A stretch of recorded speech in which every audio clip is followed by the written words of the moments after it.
He did not break into homes. He did not follow women down dark alleys. He chose a park, a place where people went simply to exist as themselves, and he turned it into a killing field soaked in silence, gunpowder, and the specific kind of evil that only thrives when it believes it is righteous. Welcome to True Crime Headquarters. Tonight, we explore 3 unsettling cases where the truth hid beneath what first appeared completely harmless. This story represents hours of careful research, cross-referencing sources, and verifying details to ensure nothing was misrepresented.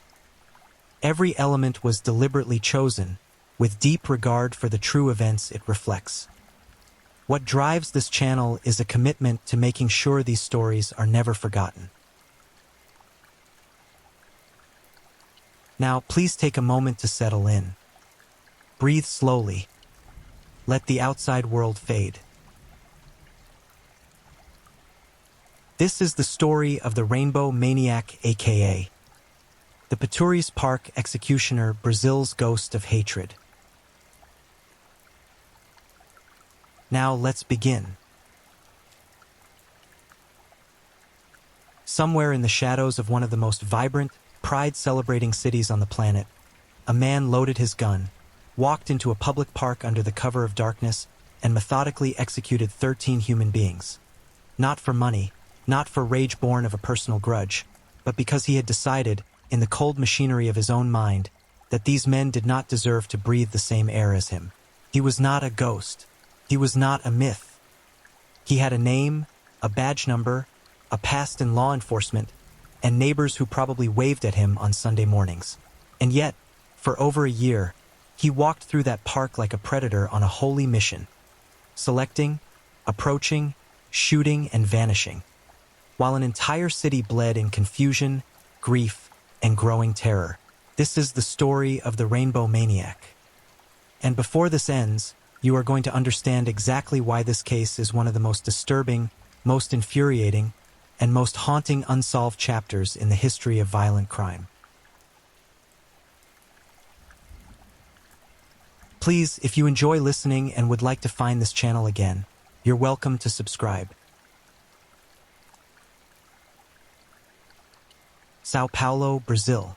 Say those words to anyone who has ever experienced it and their eyes light up. This is a city that pulses like a living organism. Enormous, electric, relentless. With a metropolitan population exceeding 20 million people, it is one of the largest urban centers on the entire planet.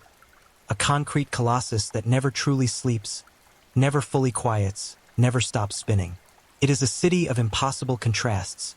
Towering glass skyscrapers casting long shadows over favelas where families survive on faith and ingenuity.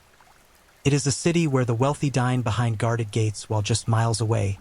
Men and women scrape together survival one day at a time in neighborhoods the rest of the city prefers not to discuss in polite company.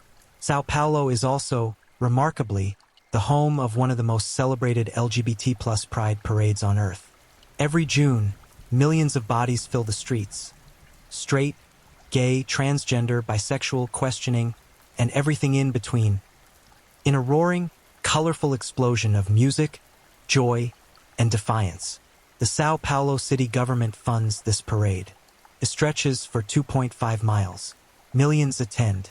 It is, by almost any measure, a declaration that in this city, love and identity deserve to be celebrated loudly and without apology. But celebrations have shadows. And in a country where the national conversation preaches tolerance while the streets run red with homophobic blood, the cheerful noise of pride hides a much darker frequency. According to research conducted by Grupo Gay de Bahia, Brazil's oldest and most established LGBT+ advocacy organization, there were 122 confirmed homophobic murders in Brazil in the year 2007 alone. For context, Mexico recorded 35 in the same period. The United States, 25. Brazil did not just lead the world in these murders, it obliterated the competition. And this was not a new statistic. Grupo Gay de Bahia's long-term research found that between 1980 and 2006, at least 680 gay people were killed in Brazil, the vast majority as direct results of homophobic violence. The organization further argued, with significant evidence, that police agencies across the country systematically covered up homophobic motives in homicide reports to soften the numbers, to make the country look less savage than it truly was. This was the world into which the Rainbow Maniac stepped. Now, leave the glittering towers of central Sao Paulo and travel approximately 40 minutes west.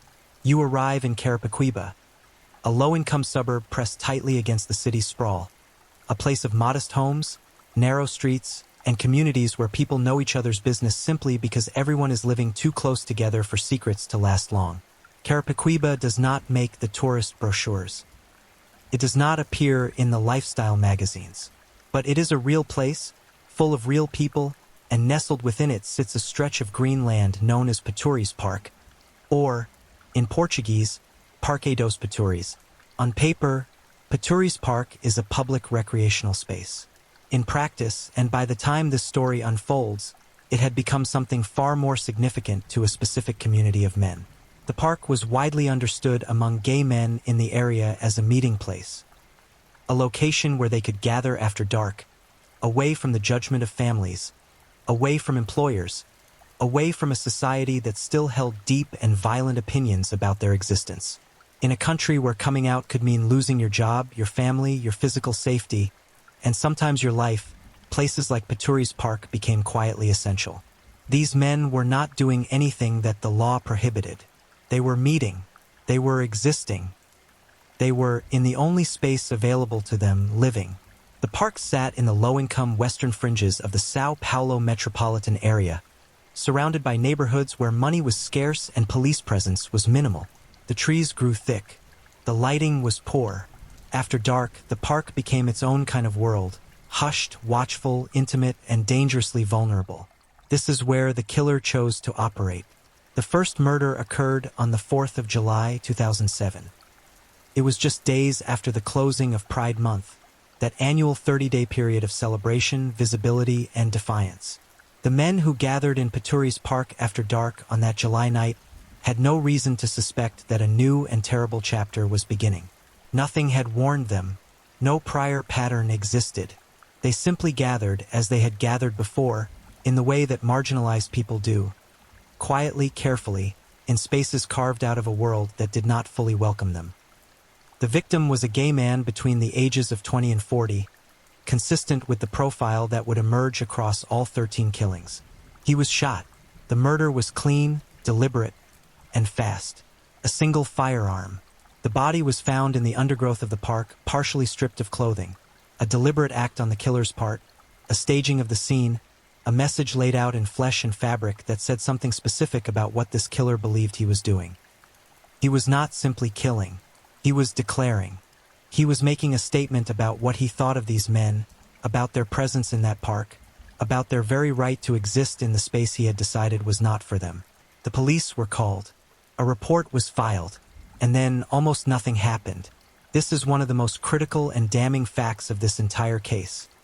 Not just the murders themselves, but the breathtaking indifference that greeted each one. The first killing did not immediately set off alarm bells.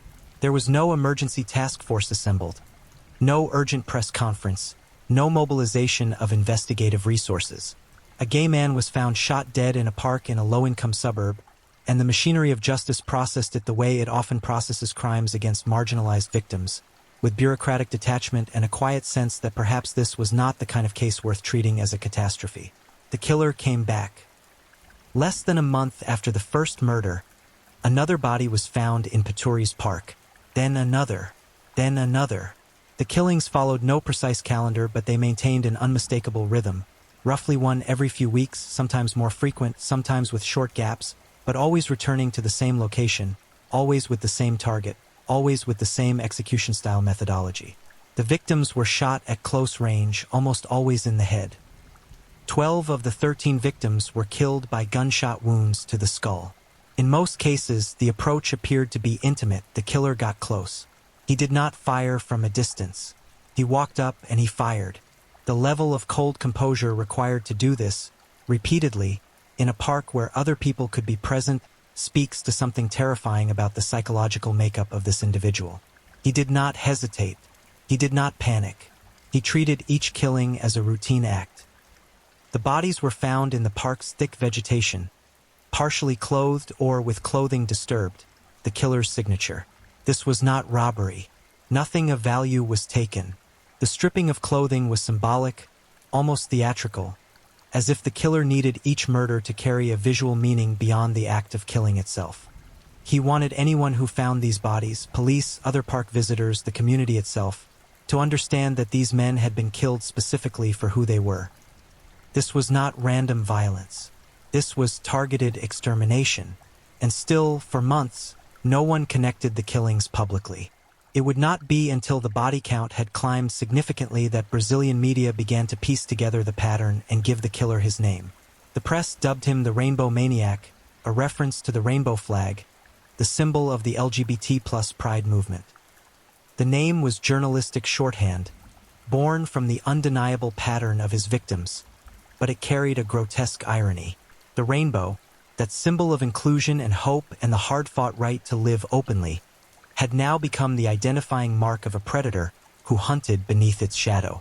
The police adopted the name almost immediately, the Rainbow Maniac. It spread through news reports, community circles, and social media with a chilling velocity that told you everything about how frightened people had become. The men of Pituri's Park, those who had relied on that space for years, now faced a choice that no human being should ever be forced to make. Stay away from the only space they had, or keep coming and risk becoming the next body found in the undergrowth. Fear tightened around the park like a fist, but desperation has its own gravity. Some men kept returning because the alternatives, suffocating invisibility, isolation, the slow death of having nowhere to be yourself, felt like their own kind of destruction.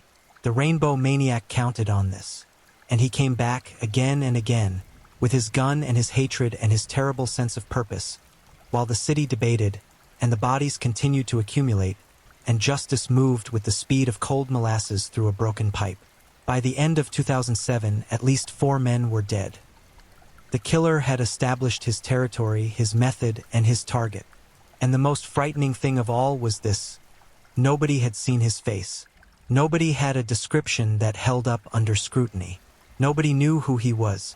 He moved through that park like smoke, present, devastating, and gone before anyone could process what had just happened.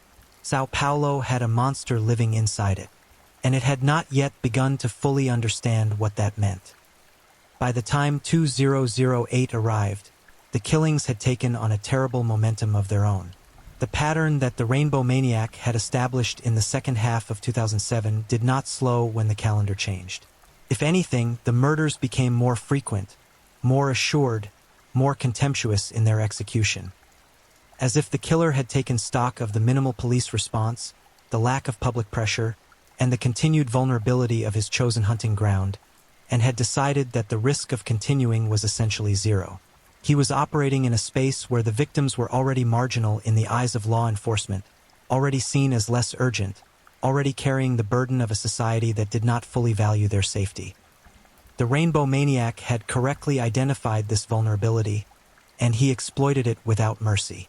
Let us take a moment to understand who these victims were, because they deserve to be understood as complete human beings rather than entries in a police ledger.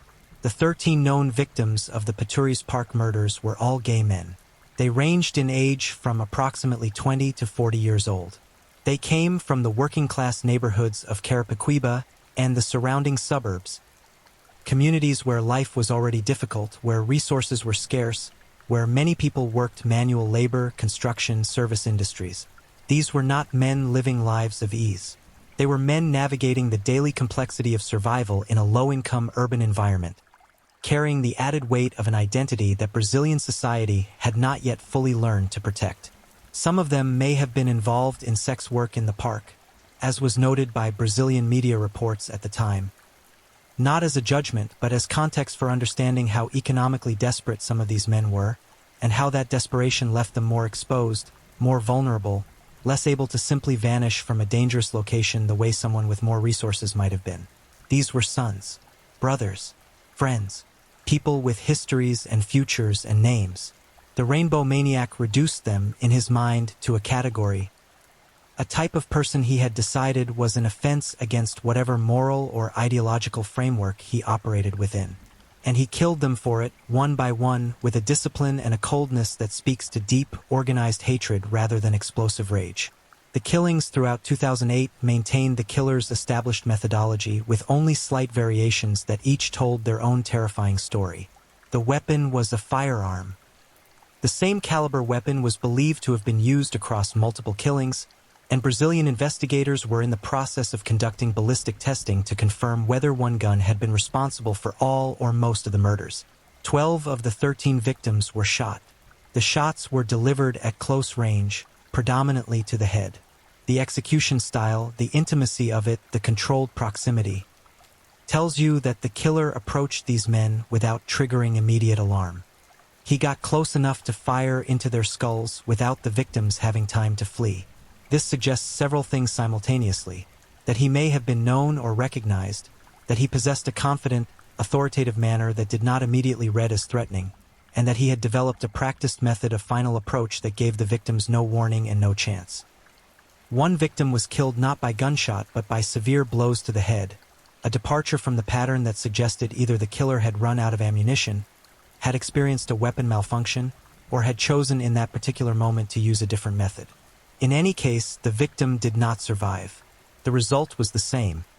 A life ended in violence, a body concealed in the park's undergrowth, a community shaking with grief and terror. The victim who stands out with particular horror in the documented record is the last confirmed one, killed on August 19, 2008. This man was shot 12 times. 12 rounds fired into one human body. This was not simply killing, this was obliteration. This was a statement of hatred so intense that the killer could not stop firing even after the man was certainly dead. Forensic understanding of crime scenes tells us that this level of repeated firing after death speaks to extraordinary rage, contempt, or a need to utterly destroy the personhood of the victim. It was excessive in a way that felt personal, almost as if this particular killing was different for the shooter, more charged, more driven by something beyond the mechanical hatred of the previous murders. This final killing also produced something that no previous murder had: a witness. 2 witnesses, in fact. The first witness came forward and told police investigators that they had been present in the park on the night of August 19, 2008, and had seen a man fire 12 rounds into another man's body. This witness described the shooter to police with enough detail to be considered credible by investigators. The second witness told police they had seen the same individual visiting the park repeatedly over a period of time. Not as a man looking for company, but as someone who seemed to be surveying the space, watching who came and went, studying the patterns of the men who gathered there. Cruising for victims, one detective put it, mapping the prey. When police compared these witness accounts against their existing knowledge of the area and the people connected to it, a name surfaced with a momentum that quickly became impossible to ignore: Jairo Francisco Franco. Franco was 46 years old. He was a retired sergeant of the São Paulo State Police. By the time the murders were occurring, he had left active service and was working as a private security guard at a local supermarket. A detail that painted a picture of a man who had moved from one uniformed, authority-based role to another, a man whose entire adult identity had been shaped around the idea of enforcement, of order, of deciding who belonged and who did not. He lived in the area. He was familiar with Pituri's Park.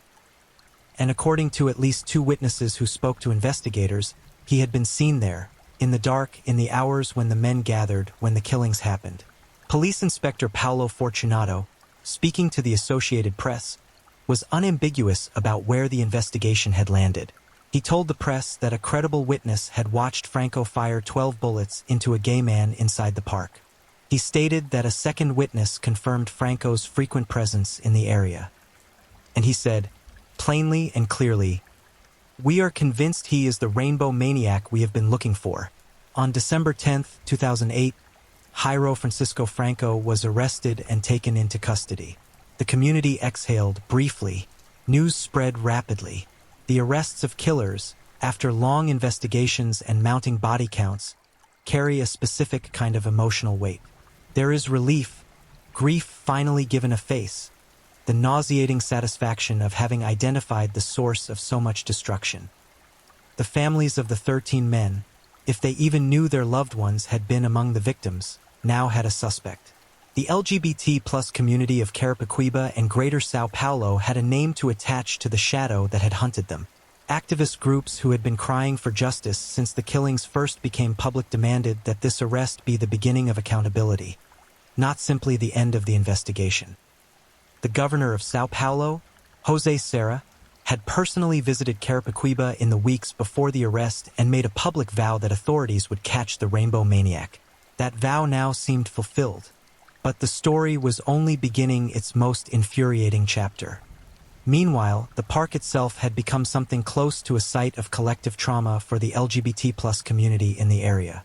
Plainclothes police officers began patrolling Paturi's park at night in the aftermath of the killings going public, a measure that arrived too late to save 13 lives, but was at least an acknowledgement that the space required protection. The gay men who had frequented the park processed what had happened in their midst with a complicated mix of grief, rage, and the particular exhaustion that comes with being a marginalized group that has watched authorities ignore their suffering until it became impossible to pretend otherwise. The rainbow maniac had not just killed 13 individuals. He had destroyed the safety of an entire community's sanctuary. He had taken the one space where these men could gather and turned it into something contaminated, a place that would now never be entered after dark without the memory of what had happened there. Even if you never visited Paturi's park, even if you lived far from Carapicuíba, the message the rainbow maniac had sent reached you anyway. Said, "There is nowhere you are safe, not even the quiet places you carved out for yourselves in the dark." The arrest of Jairo Francisco Franco on December 10, 2008, was treated by investigators as the culmination of one of the most alarming hate crime investigations in Brazilian history. Police Inspector Paulo Fortunato had been explicit. The evidence, particularly the testimony of the witness who had watched Franco fire 12 rounds into a man, combined with the second witness confirming his regular presence in the park, constituted what investigators believed was a solid foundation for prosecution. The case should have been, from the outside, relatively straightforward. 2 witnesses, a credible eyewitness account of the final murder, ballistic evidence being processed to link the same weapon to multiple crime scenes, a suspect with a background in law enforcement and firearms, a man who knew exactly how to shoot, how to minimize evidence, how to operate in the dark without leaving obvious traces. Franco denied everything. He had been denying it from the moment he was detained. He sat across from investigators and maintained his innocence with the kind of calm that either belongs to genuinely innocent men or to those who have spent careers in law enforcement watching others crack under interrogation and have made a personal vow never to do the same. Franco had been a police sergeant. He had sat on the other side of these interviews. He understood the process. He understood what the investigators needed and what they did not yet have. And crucially, he understood that in the Brazilian legal system, without forensic proof conclusive enough to satisfy a jury, witness testimony alone, especially in a case as politically charged as this one, might not be enough. The politics of this case ran deep and dirty. There were early suggestions from officials within the São Paulo State Public Safety Department that the killer might be a state police officer. This was stated publicly before Franco was even named as a suspect, which suggests that investigators had been quietly circling this possibility for some time. The idea that a serving or former law enforcement officer had spent over a year executing gay men in a suburban park carried implications that went far beyond a single criminal prosecution. It implicated the culture of the institution. It asked uncomfortable questions about what the police knew, when they knew it, and why the investigation had moved so slowly for so many months while the bodies accumulated. If a cop, even a retired one, was the rainbow maniac, then the question became unavoidable. Was the slow response to these murders a coincidence, or was it something else? These questions were never fully answered. They hung over the investigation like a fog that investigators seemed content to leave undisturbed. Franco was held following his December 2008 arrest. But within 30 days, something remarkable and devastating happened. He was released. The The judicial review that assessed the legality of his continued detention concluded that the evidence available at that point did not meet the threshold required for preventive detention under Brazilian law. The witnesses existed. The claims were on record. But the prosecution had not yet built a case strong enough to justify holding a man indefinitely while that case was assembled.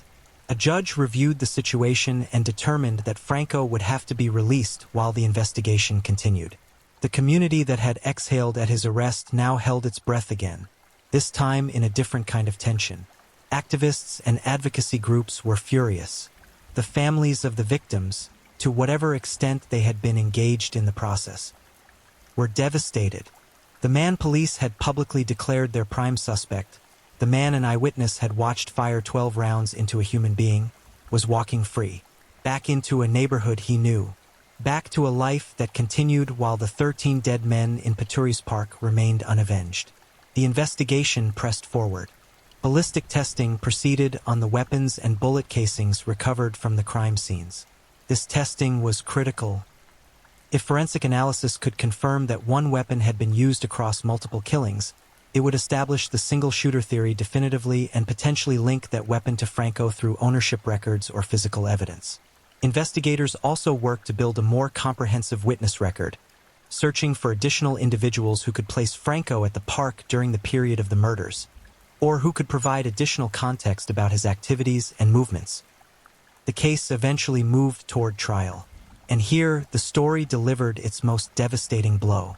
In August 2011, nearly 4 years after the first murder in July 2007, and nearly 3 years after Franco's initial arrest, the case against Jairo Francisco Franco went before a jury.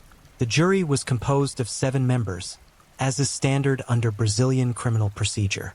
They heard the evidence assembled by prosecutors. They heard the witness testimony. They heard Franco's continued denial of involvement. They deliberated, and they voted 4-2 to acquit. For jurors determined that the evidence presented did not meet the burden of proof required to convict Jairo Francisco Franco of the Peturi's Park murders. 2 jurors voted to convict. 1 juror's position is unclear in the available record. The 4-2 acquittal was, under Brazilian law, sufficient for a verdict of not guilty. Jairo Francisco Franco walked out of that courtroom a free man. The reaction was predictably volcanic. Human rights organizations that had been following the case erupted in condemnation.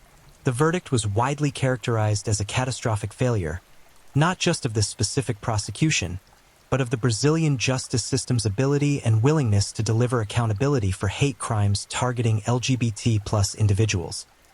Activists pointed out that the slow initial response to the murders, the delayed connection of the killings into a single investigation, the prolonged period before any arrest, and now the acquittal formed a coherent narrative of institutional indifference.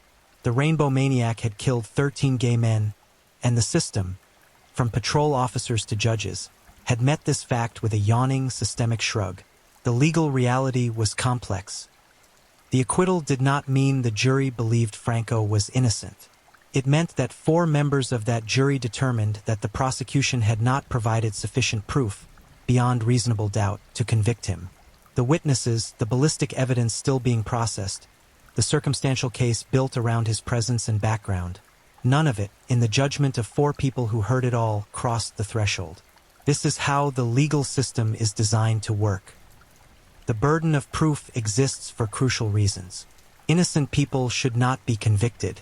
But in a case like this, in a case where 13 men were dead, where 1 was shot 12 times, where witnesses gave accounts that police investigators called credible, the acquittal felt to many people less like justice and more like an indictment of everything that had been done poorly from the very beginning. If Franco was the Rainbow Maniac, he had now been acquitted and could never be tried again for these specific murders under Brazilian law. Double jeopardy protections would shield him permanently from prosecution on the Peturi's Park killings. If Franco was not the Rainbow Maniac, if investigators had, through some catastrophic failure of evidence, pursued the wrong man while the real killer remained free, then the actual perpetrator had also benefited from these years of misdirected investigation. Either way, justice had not arrived. Either way, 13 dead men had not been given what they deserved. The last confirmed murder attributed to the Rainbow Maniac occurred on March 15, 2009, after Franco had already been arrested and released, after the investigation had named him as the prime suspect, and while the wheels of the legal process were still turning. This final killing, if it is indeed connected to the same perpetrator, raises questions that have never been resolved. If Franco committed it, he did so while under legal scrutiny, a level of brazenness that defies easy explanation. If Franco was innocent and the real killer committed this final murder, then the wrong man was in custody while the actual Rainbow Maniac was still operating. The case fractured along every fault line it encountered. And in its fracturing, it left behind something that the families of 13 men would have to carry for the rest of their lives. Not closure, not justice, but an open wound that the passing of time would never fully heal. The story of the Rainbow Maniac does not end with a conviction. It does not end with a confession. It does not end with the cathartic resolution that crime narratives are supposed to provide. The handcuffs snapping closed, the gavel coming down, the community finally released from its terror. The story of the Rainbow Maniac ends in the most disturbing way a story like this can end. In ambiguity, in institutional failure, in the cold and permanent reality that 13 men were murdered and nobody has ever been held accountable for a single one of those deaths. As of the time this narration was produced, the Patories Park murders remain officially unsolved. No one has been convicted. No other suspects have been arrested beyond Jairo Francisco Franco, whose acquittal in August 2011 closed the chapter of formal prosecution. The case exists in that particular limbo that haunts the families of murder victims when the legal system has done everything it was able to do, or willing to do, and has come up empty. The investigation is not formally declared closed. It simply sits, suspended, a collection of files and evidence and unanswered questions gathering dust in a system that has moved on to other urgencies. The question that circles this case like a vulture over still water is the one that the acquittal made both permanent and unanswerable. Was Jairo Francisco Franco the Rainbow Maniac? Consider what we know. Franco was a retired police sergeant who worked in the area. He had training in firearms. Professional, institutionalized training in exactly the kind of shooting that was used to kill these men. He knew Patories Park. 2 witnesses placed him there during the relevant period. One witness said they watched him personally fire 12 bullets into a man. Police investigators declared him their prime suspect with what appeared to be genuine conviction. This was not a half-hearted identification, but a confident declaration from the lead detective on the case to an international press corps that was watching closely. And then the investigation stalled, the evidence was challenged, and a jury acquitted. What does it mean that a retired cop was the only suspect ever developed in this case? It means one of several things, none of them comfortable.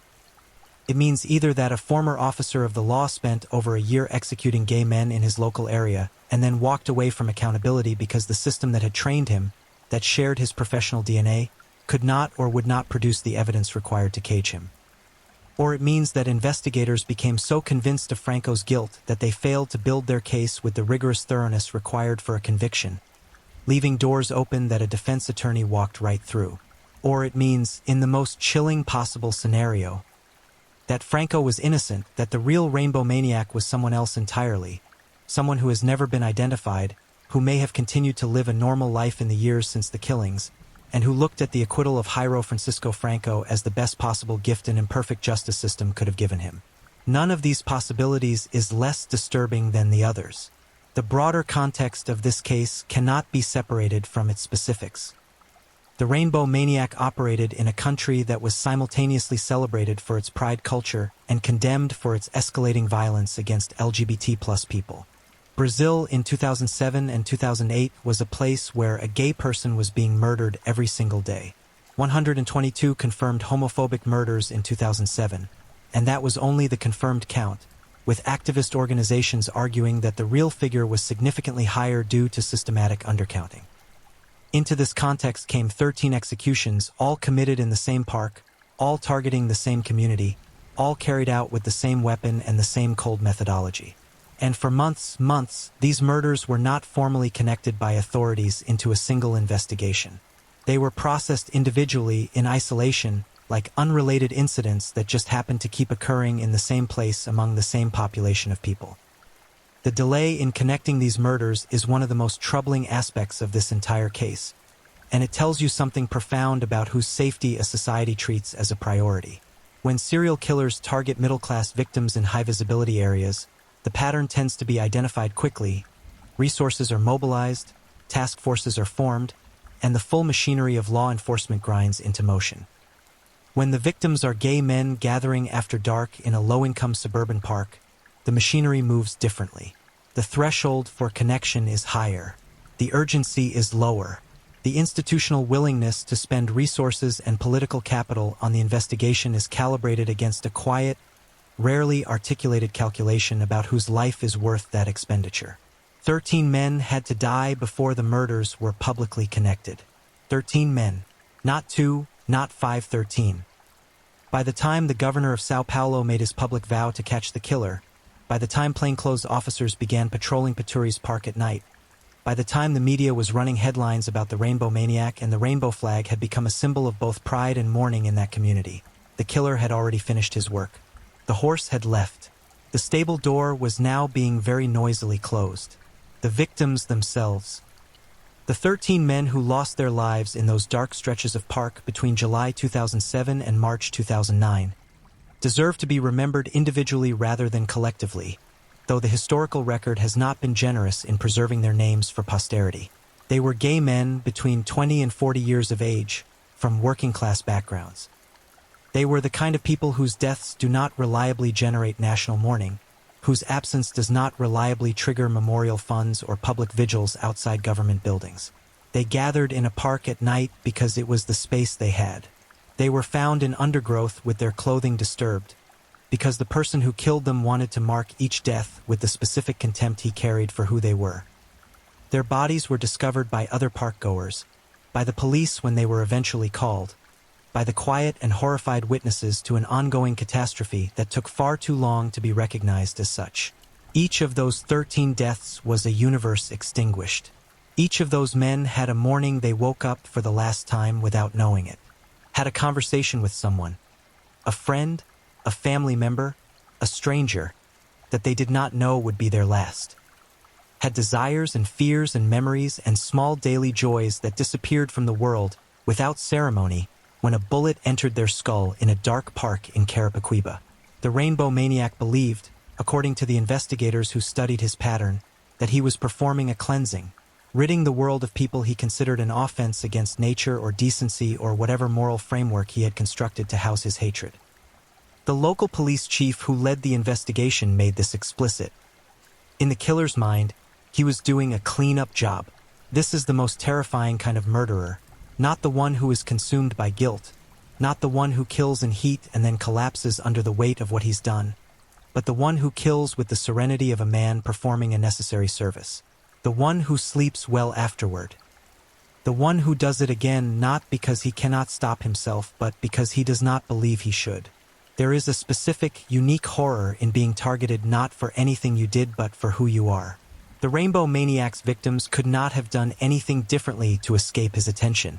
They could not have changed their behavior in the park, or worn different clothes, or avoided saying the wrong thing. They were targeted because they were gay men. Because they gathered in a place where gay men gathered. Because to the Rainbow Maniac, this made them legitimate targets. This is the particular cruelty of hate crime. It does not just kill an individual, it sends a message to every living person who shares that individual's identity. Every gay man in Carapicuíba who heard about these murders was also a recipient of that message. You are not safe here. You are not wanted here. Your presence in this park, in this neighborhood, in this world, is something that someone with a gun has decided to correct. The Rainbow Maniac never confessed. No conviction was ever secured. The case remains open in the formal sense and abandoned in the practical one. The families of 13 men have lived for nearly 2 decades with the knowledge that whoever killed their loved ones has never faced a courtroom verdict of guilty. The LGBT+ community of Carapicuíba and the surrounding Sao Paulo suburbs was handed a wound and then told, effectively, that the system had done what it could, and they would have to find a way to live with the outcome. What this case ultimately exposes is not just the story of a killer, but the story of a system. A system that moved too slowly when gay men started dying. A system that processed these murders with less urgency than would have been applied elsewhere. A system that produced an investigation that, when it finally reached its moment of accountability in a jury room in 2011, could not secure a conviction against the only man it had ever arrested. Whether that failure was forensic, prosecutorial, political, or some combination of all three remains a matter of debate. What is not debatable is the result. 13 men are dead. No one has been convicted. The Rainbow Maniac, whoever he was, has never been brought to justice. There are names that history remembers because they became symbols. Names attached to cases that shook systems, prompted legislative changes, forced societies to look at themselves in an uncomfortable mirror. The Rainbow Maniac case deserves to be one of those names. Not because the killer himself deserves remembrance, but because the 13 men he killed deserve justice that was denied to them. Because the circumstances of their deaths, the slow investigation, the institutional indifference, the failed prosecution, form a document of exactly what happens when a society decides, quietly and without ever saying it out loud, that certain lives are worth less rigorous defense. Petouri's Park still exists. The trees are still there. The paths that those men walked after dark are still walkable. Whether anyone gathers there the way they once gathered, whether that particular sanctuary still holds any of its original meaning for the community that needed it, is something the record does not clearly show. But the park itself carries what happened there the way all places carry their histories. In the soil, in the air, in the silence that falls when certain questions are asked near certain places that have seen too much of the worst that people are capable of doing to one another. 13 names, 1 gun, 1 park, 1 killer who was never convicted, and a justice system that, when the moment came to answer for what had been done, looked at 13 dead gay men and delivered a verdict that still echoes today as one of the most devastating failures of accountability in the annals of Brazilian crime. The Rainbow Maniac is still officially at large, and that sentence, that single terrible sentence, is the one that should follow you out of this story and into whatever comes next. If you're new here, welcome to the channel, where we dive into true crime stories with calmness and respect. A special shout out to my amazing subscribers who've been with me from the start. Thank you for your incredible support. If you're still with me, drop a comment. Let me know where you're tuning in from and what time it is in your part of the world. Or just say hello so I know you're still here. And if you haven't already, make sure to like this video and hit subscribe so you won't miss any of our upcoming true crime stories perfect for winding down. Now, let's move on to our second story. Story 2. The Ghost of Guarulhos, aka the Noon Phantom, Brazil's most chilling unsolved strangler. He never broke down a door. He never came in the night. He knocked, smiled, and waited. And when the door opened, death walked in wearing an ordinary face. Picture a city of nearly 1 million souls. Streets loud with traffic, kitchens warm with the smell of lunch being cooked, children at school, husbands at work, and a woman alone inside her own home, the place that was supposed to be the safest square footage on earth. Now picture a knock at the door. Polite, unremarkable knock. A man outside who says he works for the water company, or the electric company, or perhaps he is just interested in buying the property. His voice is calm. His clothes are ordinary. His glasses sit on his face like a prop borrowed from a librarian. And then the door opens. Just a crack, just enough. And in a moment that lasts no longer than a heartbeat, the entire world of that woman collapses inward. That is how he worked. Not in shadows. Not at midnight. In broad daylight, at noon, when the sun was highest and the neighborhood appeared safest. He came while the world was awake and watching, and somehow nobody ever truly saw him. Between July 2001 and August 2002 in the city of Guarulhos, São Paulo State, Brazil, an unidentified man raped 10 women and strangled 8 of them to death. He used purse straps, yellow cloth, blouses, bed sheets, pieces cut from t-shirts, and dish towels, whatever was close, whatever was convenient. as though the choice of weapon was entirely casual, entirely without ceremony. He left bodies behind and took televisions. He left grieving families behind and took stereos. He left an entire city paralyzed with dread, and he was never caught. To this day, no one knows who he is. No arrest has ever held. No face has ever been confirmed. He walked into Guarulhos in the summer of 2001, killed 8 women and attacked 2 more, and then, like smoke curling away from a flame, he simply vanished. This is the true and documented story of the Guarulhos Strangler, also known as the Noon Phantom, a faceless predator who turned the most ordinary hour of the afternoon into the most terrifying moment of his victims' lives. What follows is told with every detail that is known, every confirmed fact that investigators uncovered, and every chilling gap where the truth still refuses to surface. Some stories end with justice. This one does not. And that, perhaps, is what makes it the most unsettling story of all. Guarulhos is not a city that appears on most international maps, but anyone who knows São Paulo knows its shadow. Sitting just northeast of the sprawling Brazilian megacity, Guarulhos is a municipality of enormous size, one of the largest cities in the entire country, home to Brazil's busiest international airport, Guarulhos International, a place where millions of travelers pass through on their way somewhere else. But behind the runways and the transit corridors, behind the industrial zones and the densely packed residential neighborhoods, Guarulhos was, in 2001, a place where working families lived in close-knit communities, where neighbors knew each other's routines, where women stayed home while their husbands worked and their children sat in school, and where the middle of the day felt, by every reasonable measure, like the safest part of it.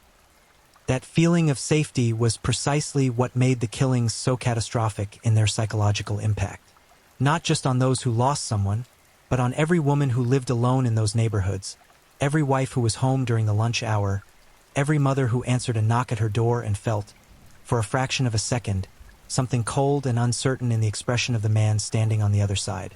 The neighborhoods targeted were specific: Jardim Santa Rita, Jardim Eliana, Vila Airosa, Jardim Florida. These were not wealthy enclaves. These were ordinary streets with ordinary houses, the kinds of neighborhoods where people left their windows open in summer because the air was hot and they trusted the world outside to remain outside.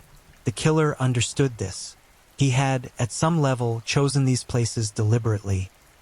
Residential zones where a lone man walking in the afternoon would barely attract a second glance, where a knock on a door was expected to be nothing more threatening than a meter reader or a delivery person, where the architecture of daily life made intrusion almost invisible.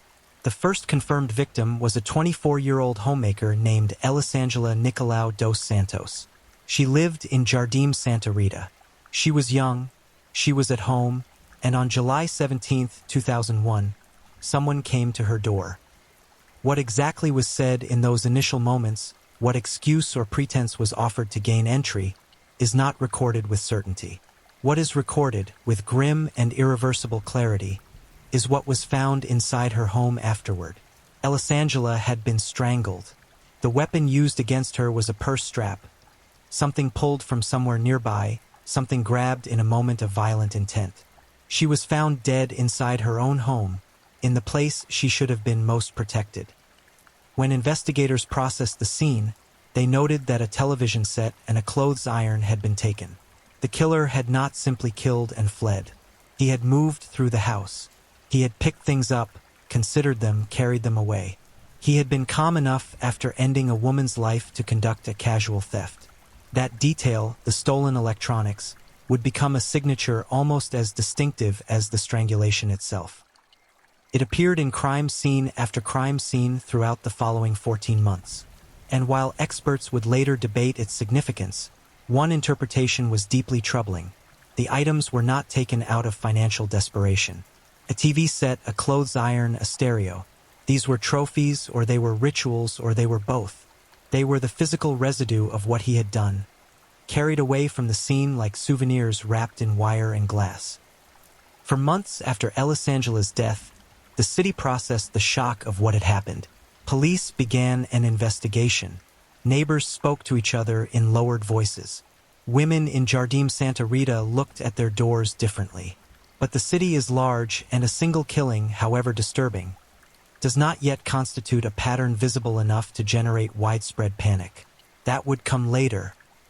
In July 2001, Guarulhos grieved one death and watched its streets with only the first thin layer of awareness that something predatory had passed through. Then October arrived. On October 26, 2001, a 21-year-old woman identified in police records only by her initials VRS was inside her home when a man broke in. He did not use the same polished pretense he would later refine. This entry was more forceful, more direct. He attacked her. He raped her. And then, in an act that the surviving woman would later describe in terrible detail, he attempted to strangle her with a yellow cloth. She lost consciousness. She did not die, but her attacker did not know that. To him, it may have appeared that the strangulation had been successful, because he did not stay to confirm the outcome. He walked through the house, disconnected the television set, and left. VRS was found later that same afternoon by a concerned neighbor who noticed something was wrong and came to check. She was alive, bleeding from her nose, barely coherent, and in severe distress. She was taken immediately to the Parola Byington Hospital for medical treatment. When she was well enough to provide testimony, she described the man with a detail that no one who heard it could easily dismiss. During the assault, during the very act of strangling her, the attacker had laughed. He had mocked her. He had spoken to her as he was trying to kill her, his voice carrying something that sounded, to every investigator who later processed the account, like pleasure. Not rage, not desperation, pleasure. Shortly after giving her account to police, VRS left Guarulhos entirely and relocated to another state. She was never listed publicly by her full name. She was the first to survive. She was the first to give a face and a character to the thing that had entered her home. And what she described was not a man in the grip of uncontrollable violence. What she described was something far more frightening. A man who was entirely in control, who was savoring every second of it, and who was laughing. 3 weeks later, on November 19, 2001, the killer returned to his methodology with terrifying consistency. Joyce Rodriguez dos Santos was 18 years old. She was a student. She was found strangled inside her home in Jardim Eliana, killed with a purse strap, her life extinguished at an age when it had barely begun. A television set was taken from her home. The parallels to the first killing were exact. Same type of weapon, same theft of electronics, same residential neighborhood, same hour of the day. Investigators who had perhaps been cautious about connecting the first and third attacks could no longer afford that caution. Pattern was forming. Something was moving through the neighborhoods of Guarulhos with method and repetition. 8 days after Joyce was killed, the strangler made his fourth appearance, and for once he failed. On November 27, 2001, he approached a 29-year-old woman identified in records as ASAR. His pretense this time was smooth and rehearsed. He presented himself as a potential buyer interested in purchasing her property. It was a ruse that required composure, conversation, and the ability to appear completely ordinary. Asar did not open the door fully. She spoke to him through the doorway. She was not convinced. She declined to let him inside. And the killer, faced with resistance, did what he rarely did. He forced his way in. He pushed into the residence and drove her backward toward the kitchen. He began to strangle her. His hands were around her throat, and she was fighting against what was happening to her, against the overwhelming physical force of it, against the reality that the stranger who had knocked on her door just moments ago was now attempting to end her life in her own kitchen. And then, unexpectedly, a sound. Her brother-in-law had arrived. Footsteps, a voice, a presence entering the house. The strangler released her. He turned. He ran. Asar survived. Her brother-in-law had saved her life without ever knowing the precise nature of the threat he had interrupted. The killer was gone before anyone could identify him, before anyone could record a clear description of his face or the direction he had fled. He had been interrupted, not caught. And that distinction would prove devastating because interruption did not stop him. It only made him pause. From December 2001 through April 2002, There were no confirmed attacks. 5 full months of silence.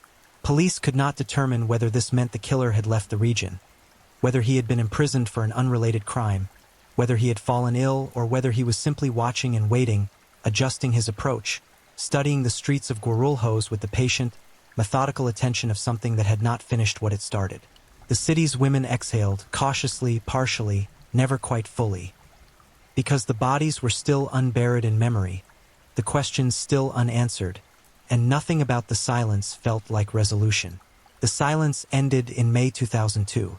The return came with a brutality that stripped away any hope that the 5-month pause had been permanent. If anything, the resumption of the crimes in the spring of 2002 demonstrated that the killer had not lost appetite or momentum.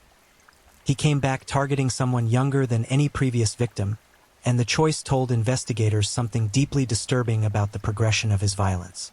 On May 2, 2002, 13-year-old Elianilda da Silva Lira was murdered. She was a child. The exact details of how the killer gained access to wherever she was attacked have not been fully detailed in public record, but the outcome was consistent with every previous killing. Strangulation, death, and the confirmed identification of the Guarulhos strangler's methods at the scene. Elianilda was 13 years old. She had not yet reached the age at which adulthood even begins to take shape. Her death was not just a murder. It was the kind of crime that redraws the boundary of what the public understands a predator to be capable of, that makes an already terrifying situation take on dimensions of horror that no amount of investigative language can adequately contain. The city reacted.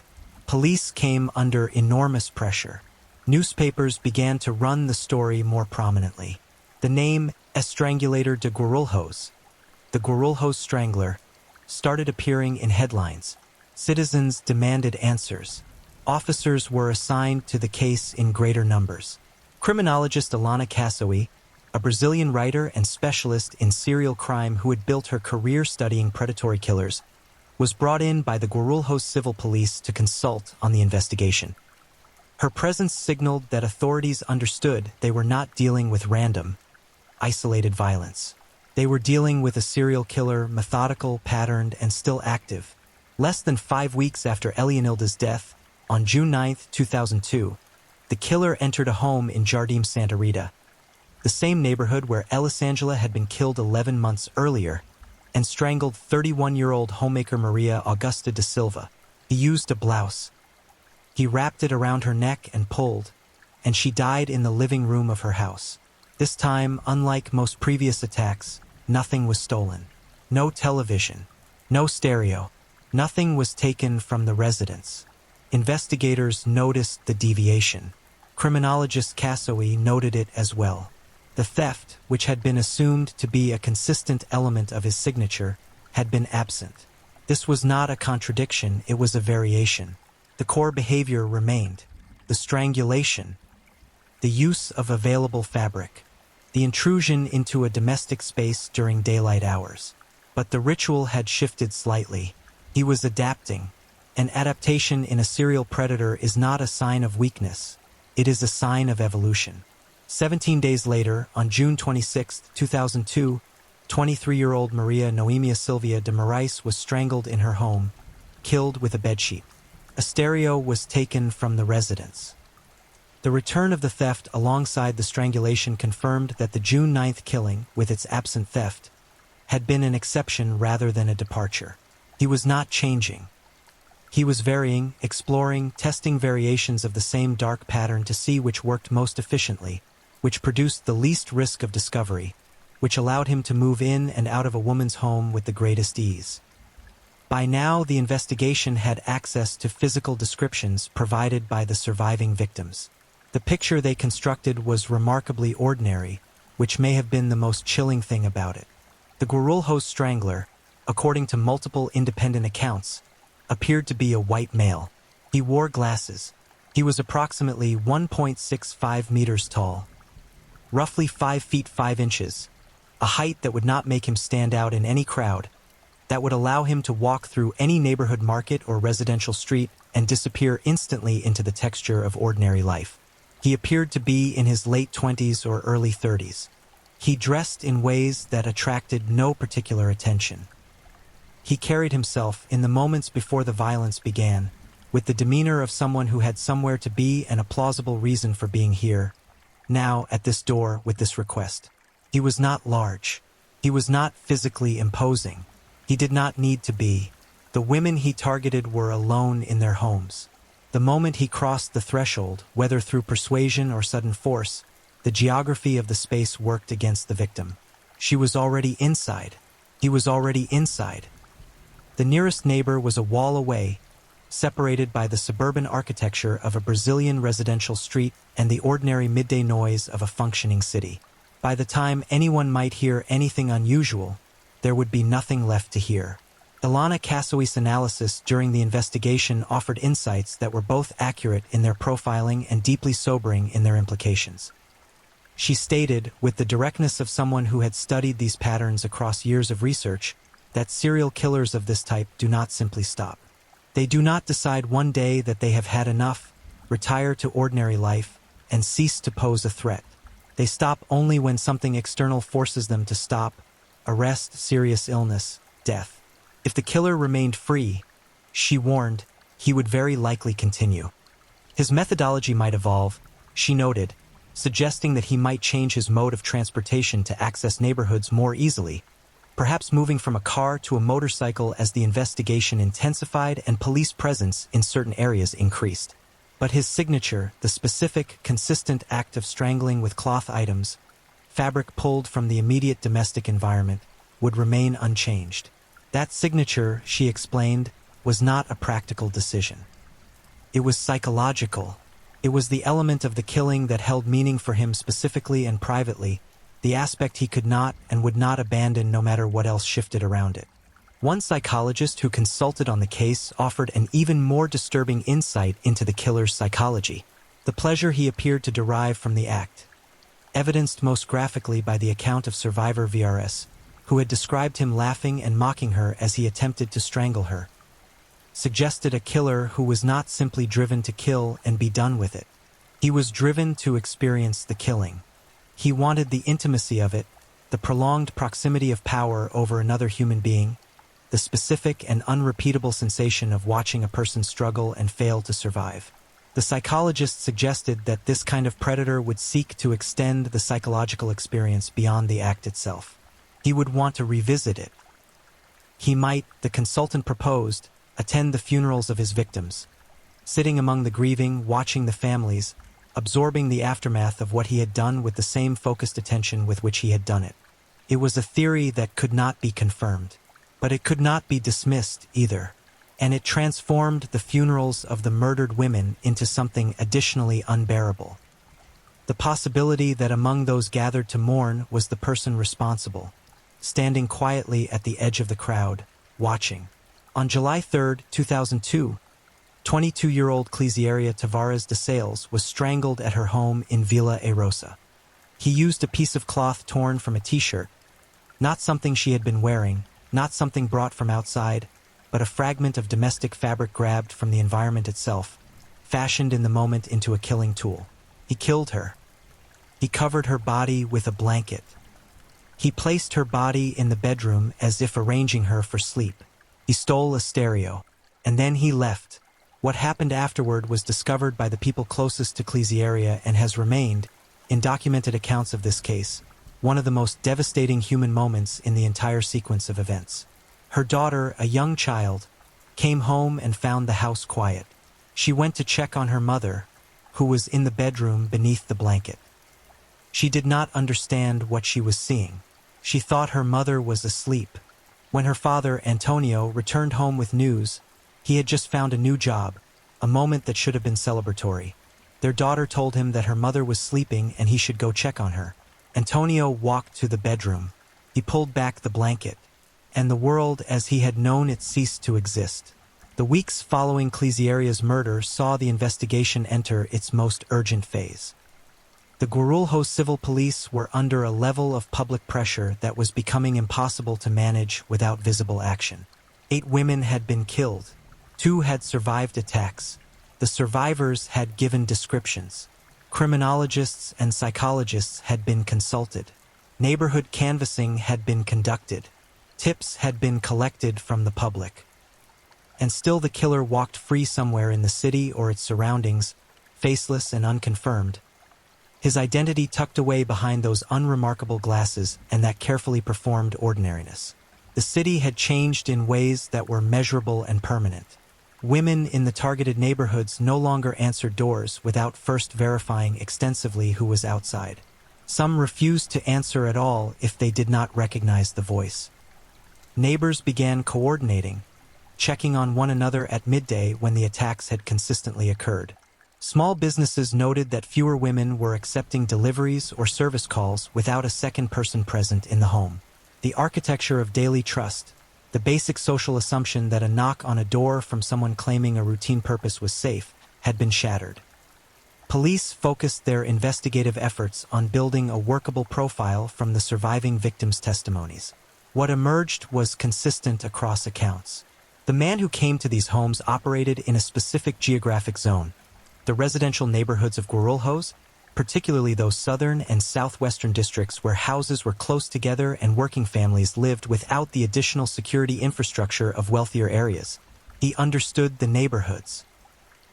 He knew the rhythms of them, when husbands left for work, when schools took children away, when a woman alone in a house would be unlikely to have company for the next several hours. This was not the knowledge of a stranger passing through. This was the knowledge of someone who lived nearby, who had observed, who had learned the patterns of ordinary life in those streets through repeated presence. His method of entry was almost uniformly based on deception rather than brute force. He presented himself as a utility worker, the water company, the electric company, the sewage treatment service. These were plausible, familiar pretexts in the context of Brazilian urban residential life. A meter reader, technician, a company representative, people who had legitimate reason to come to the door in the middle of the day. The ruse required him to appear credible in presentation, to adopt a conversational tone that did not trigger alarm, to construct a reason for the visit that the resident would find difficult to question without seeming rude or paranoid. Occasionally, the ruse was different. In the November 2001 attack on ASAR, he had presented himself as a property buyer, someone interested in purchasing the home. This variant required a different kind of social performance.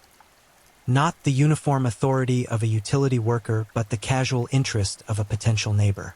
Both scripts, however, shared the same underlying logic. They required the woman at the door to extend a basic minimum of social courtesy. They exploited the instinct not to be rude to a stranger who appeared to have a legitimate purpose. They weaponized politeness. Criminologist Alana Kassoui, in her consultations with the police, had emphasized repeatedly that the investigation faced challenges that were specific to serial killings of this type in the Brazilian context. At the time, in 2001 and 2002, Brazilian law enforcement did not have the same depth of specialization in serial offender profiling that existed in the United States or Western Europe. The field was developing. The tools, behavioral analysis, geographic profiling, victimology cross-referencing, were available in theory but not always systematically applied. Kassoui's own work as a writer and analyst of serial crime in Brazil had given her expertise that the police needed but had to draw on from outside the official investigative apparatus. She brought both profile analysis and a sobering clarity to the process. The killer, she maintained, was highly likely to continue. Every week that passed without an arrest was another week in which the only thing preventing the next attack was the killer's own autonomous decision not to act. The absence of forensic evidence compounded every other difficulty. The crimes had been committed in private homes, behind closed doors, without witnesses. The killer left no confirmed biological material at the scenes that could be matched to a suspect. He took items with him but left nothing traceable behind. Nothing that could be lifted from a database or matched to a prior arrest. The stolen electronics were never recovered through channels that connected back to him. He had either discarded them, sold them in markets too informal to trace, or kept them somewhere that investigators could not access. Each crime scene, despite its clear connections to the others in method and geography, provided investigators with a picture that was consistent but not conclusive. A signature drawn again and again in invisible ink. Public appeals went out. Tips came in. Many were useless. Many reflected the particular anxiety of a city where everyone was now looking at their male neighbors, their male acquaintances, the men they passed on the street, with a new and suspicious attention.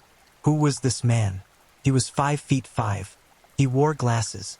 He appeared to be white. He was in his late 20s or early 30s. He moved through residential streets in the middle of the day without attracting attention. He spoke calmly.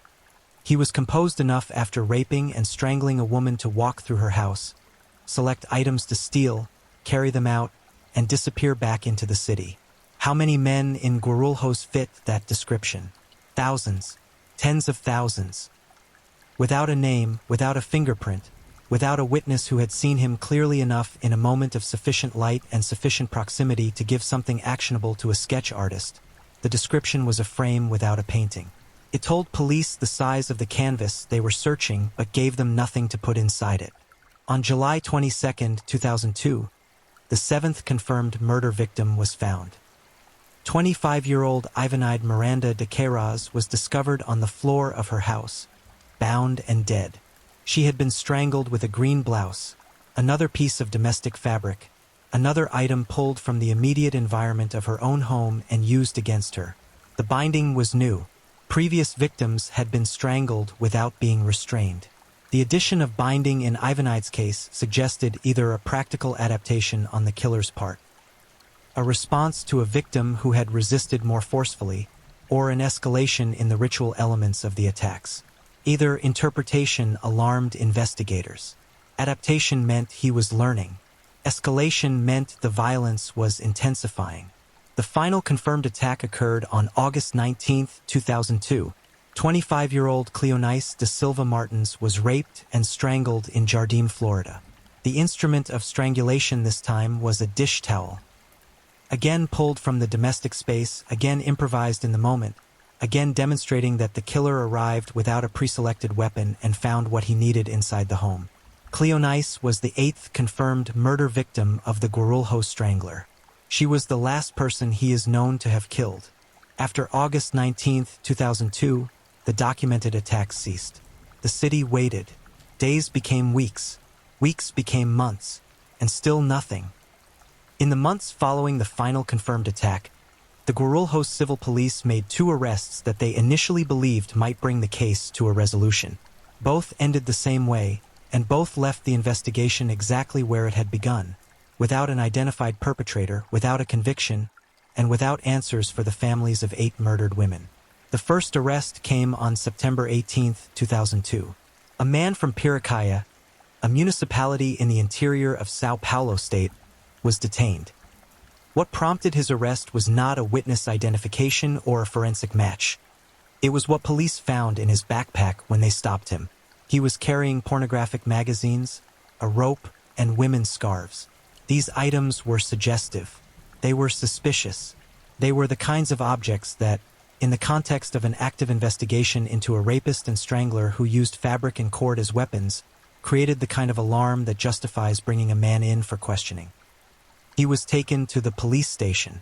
The surviving victims, those women who had seen the killer's face, who had been in a room with him, who had looked into the eyes of the person who had attacked them, were brought in to see if they recognized him. They did not. None of the survivors who could identify the attacker connected this man to the face of the person who had assaulted them. He was released. No charges were filed in connection with the Guarulhos strangulation cases. 3 months later, on December 30, 2002, the last day of a year that had carried more blood and grief than Guarulhos had ever expected to carry, police detained a second suspect. This time, the arrest had been triggered by an anonymous tip. Someone had contacted authorities with the accusation that a particular man in Guarulhos was the killer. Police acted on it. The man was stopped and searched. He was found to be in possession of pornographic magazines and women's underwear. Again, as with the September suspect, the items found on him created an atmosphere of suspicion that was not without basis. Again, he was brought to the station. Again, the surviving victims were called upon to look at him. Again, they did not recognize him. He was released. The anonymous tip, whether it had been a genuine attempt at identification or something more complicated, A neighbor's grievance dressed up as civic reporting led nowhere. And with that second release, in the closing hours of 2002, the active investigative momentum that had defined the final months of the year dissipated into the new calendar with nothing resolved. The case went cold. Cold case is a phrase used frequently enough in true crime discourse that it can begin to feel technical, administrative, bloodless, a bureaucratic category rather than a human reality. But what cold case means, in concrete terms, is this. The families of Elisangela Nicolau dos Santos, Joyce Rodriguez dos Santos, Elianilda de Silva Lira, Maria Augusta de Silva, Maria Noemia Silvia de Moraes, Clesiaria Tavares de Sales, Ivanide Miranda de Queiroz, and Cleonice de Silva Martins had their daughters, wives, mothers, and sisters taken from them, and no one was ever held responsible. No courtroom ever heard the case argued. No judge ever read a sentence. No prison ever received the person who had done this. The man who strangled 8 women in the residential neighborhoods of Guarulhos between July 2001 and August 2002 was never charged, never tried, never identified. He remains unidentified to this day. Reflect on what that means in terms of the raw, unfiltered arithmetic of the situation. The surviving victims, VRS, who was attacked in October 2001 and relocated to another state, and ASAR, who survived the November 2001 attempt and was saved by her brother-in-law's unexpected arrival, gave accounts. They described a man. They were brought to look at 2 suspects and confirmed that neither was the person who had attacked them. Their testimony was genuine. Their recollections grounded in the most extreme and unforgettable experience a human being can have. And still the identification never came. Still the face on the other side of the crime remained blank. The profile that was never attached to a confirmed name is both specific and frustratingly broad. A white male, bespectacled, approximately 1.65 meters tall, late 20s to early 30s in appearance during 2001 and 2002, which would place his likely birth year somewhere between 1968 and 1974. He operated exclusively in the midday hours, consistently arriving at victim residences between late morning and early afternoon. He was physically capable of overpowering women in confined domestic spaces and maintaining the sustained physical force required to strangle a victim to death with fabric. He was psychologically composed enough to perform social deception on his way into those spaces, calm enough after the killings to conduct methodical thefts, and disciplined enough to leave no usable forensic evidence behind across a campaign of at least 10 attacks. He laughed during an attack. He spoke to at least one victim while he was trying to kill her. He covered at least one body with a blanket, arranging the scene in a way that one might describe as almost domestic, as though mimicking the gesture of putting someone to bed. He attended, in the psychologist's estimation, the funerals of the women he killed. Whether that final theory is accurate or not, it is consistent with the psychological profile of a predator who is not simply satisfying a compulsive violent urge but actively engaging with the full experience of what he had done, before, during, and after. Where is this person now? That question sits at the heart of everything and answers itself with silence. If he was 28 years old in 2001, he is approximately 52 years old today, in 2026. He may be living in Guarulhos. He may have moved away. He may be dead. He may have continued to commit crimes in other jurisdictions under circumstances that were never linked to the Guarulhos strangulations. He may, as Ilana Kasoui predicted in 2002, have evolved his methods and continued operating in a way that was never connected back to the 2001 and 2002 attacks. Or he may, for reasons that are ultimately unknowable, have stopped, not because of external intervention but because of some internal recalculation that the records of human predatory behavior suggest is possible but rare. What is certain is that the investigation never produced a definitive answer. 2 suspects were detained and released. The surviving victims cleared both of them. No further arrests were made after December 2002. No subsequent development in forensic science, no DNA database match, no cold case reinvestigation made public, has been reported as connecting a confirmed identity to the Guarulhos strangler. The case file exists.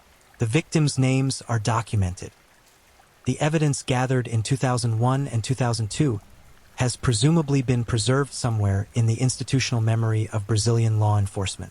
And somewhere in that preserved, untouched, unanswered file is the description of a bespectacled man who knocked on doors in the afternoon and whose face no court has ever had cause to look at directly.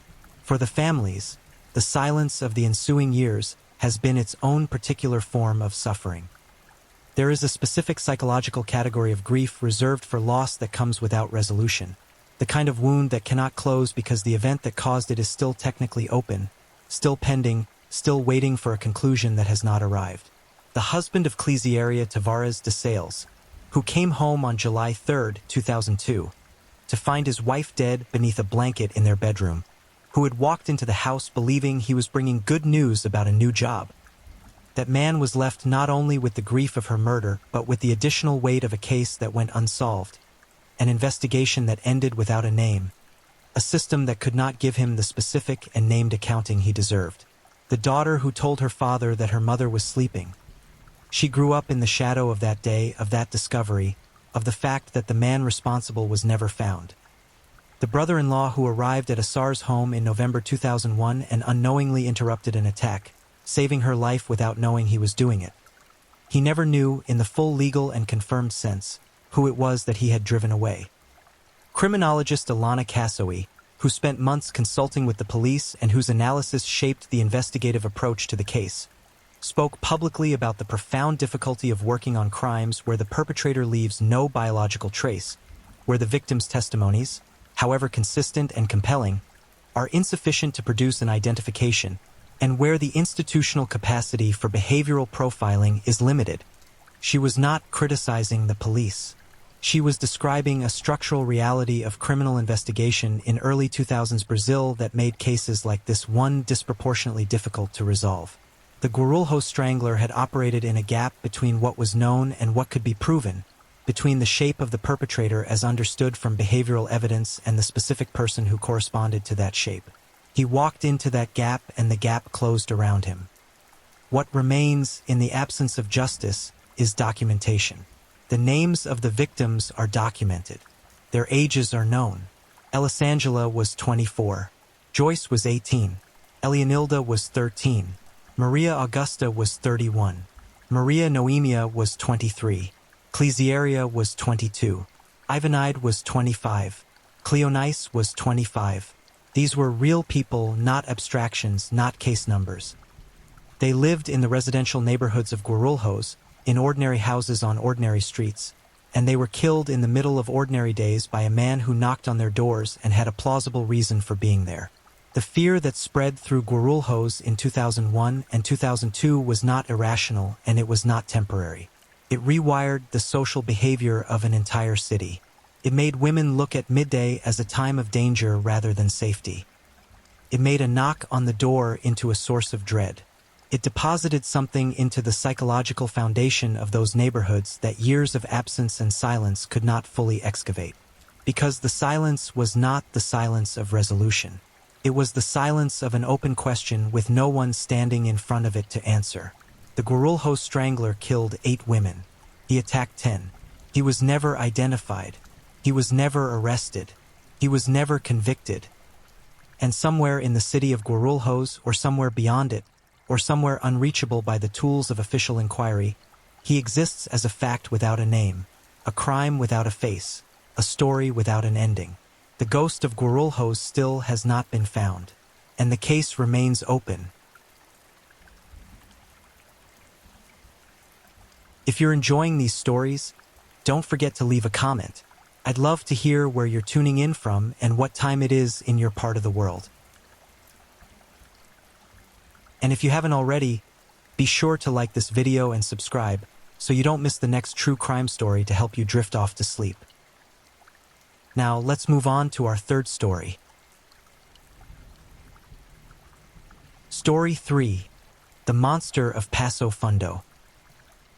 This is the story of Adriano Vicente da Silva, a.k.a. O Bruxo, the warlock who fed on the innocent. He smiled at children the way a trap smiles at prey, wide open, warm, and waiting. Somewhere in the quiet interior of southern Brazil, between the green hills and the murmuring towns that most of the world has never heard of, something moved through the streets that defied every instinct a parent had ever trusted. It did not wear a mask. It did not emerge from darkness. It walked in broad daylight, offered popsicles to children, spoke softly, and led them away, one by one, into the trees. And the trees kept every secret. For nearly 2 years, nobody knew what was happening. Boys vanished. Mothers screamed into empty rooms. Investigators scratched at walls. And while the grief piled up like stones in a river, a man who called himself Gabriel Vicente da Silva worked as a handyman, drank among neighbors, and felt nothing beyond the urge to do it again. His real name was Adriano Vicente da Silva. The people who eventually understood what he was would call him O Monstro de Passo Fundo, the monster of Passo Fundo. But those closest to the investigation would whisper another name with a different kind of dread. O Bruxo, the warlock. Because what he did felt less like crime and more like something summoned from the worst corners of the human soul. This is not fiction. Every name, every date, every child is real. And once you hear this story, you will not easily forget it. There are places in the world where evil does not announce itself. It grows quietly the way mold grows behind walls. Invisible, patient, and feeding on what no one thinks to check. The state of Parana, in southern Brazil, is a land of rolling farmland, dense pine forests, and towns where families have lived for generations. It is the kind of place where people know each other's names, where children play in the streets until sundown, and where trust is sewn into the fabric of everyday life.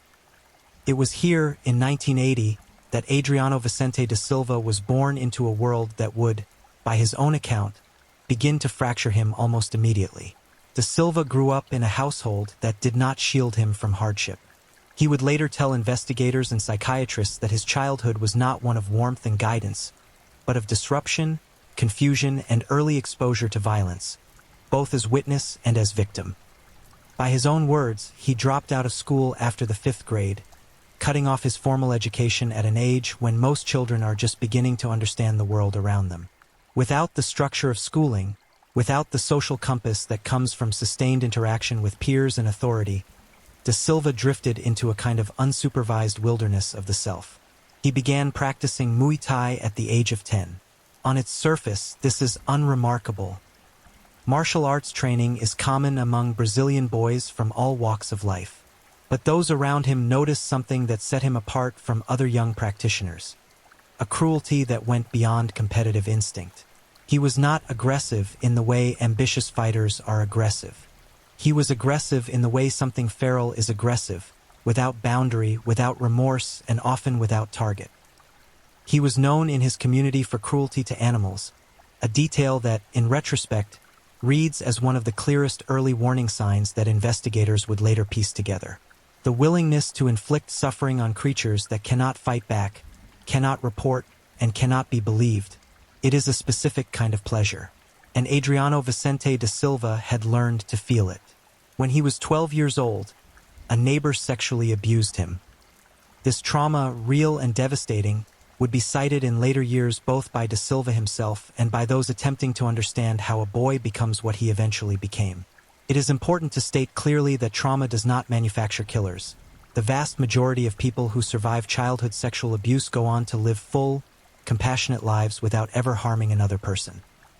But in the architecture of a mind already tilted toward cruelty, already detached from empathy, already comfortable with violence, the rupture of abuse can tear away the last restraining wall.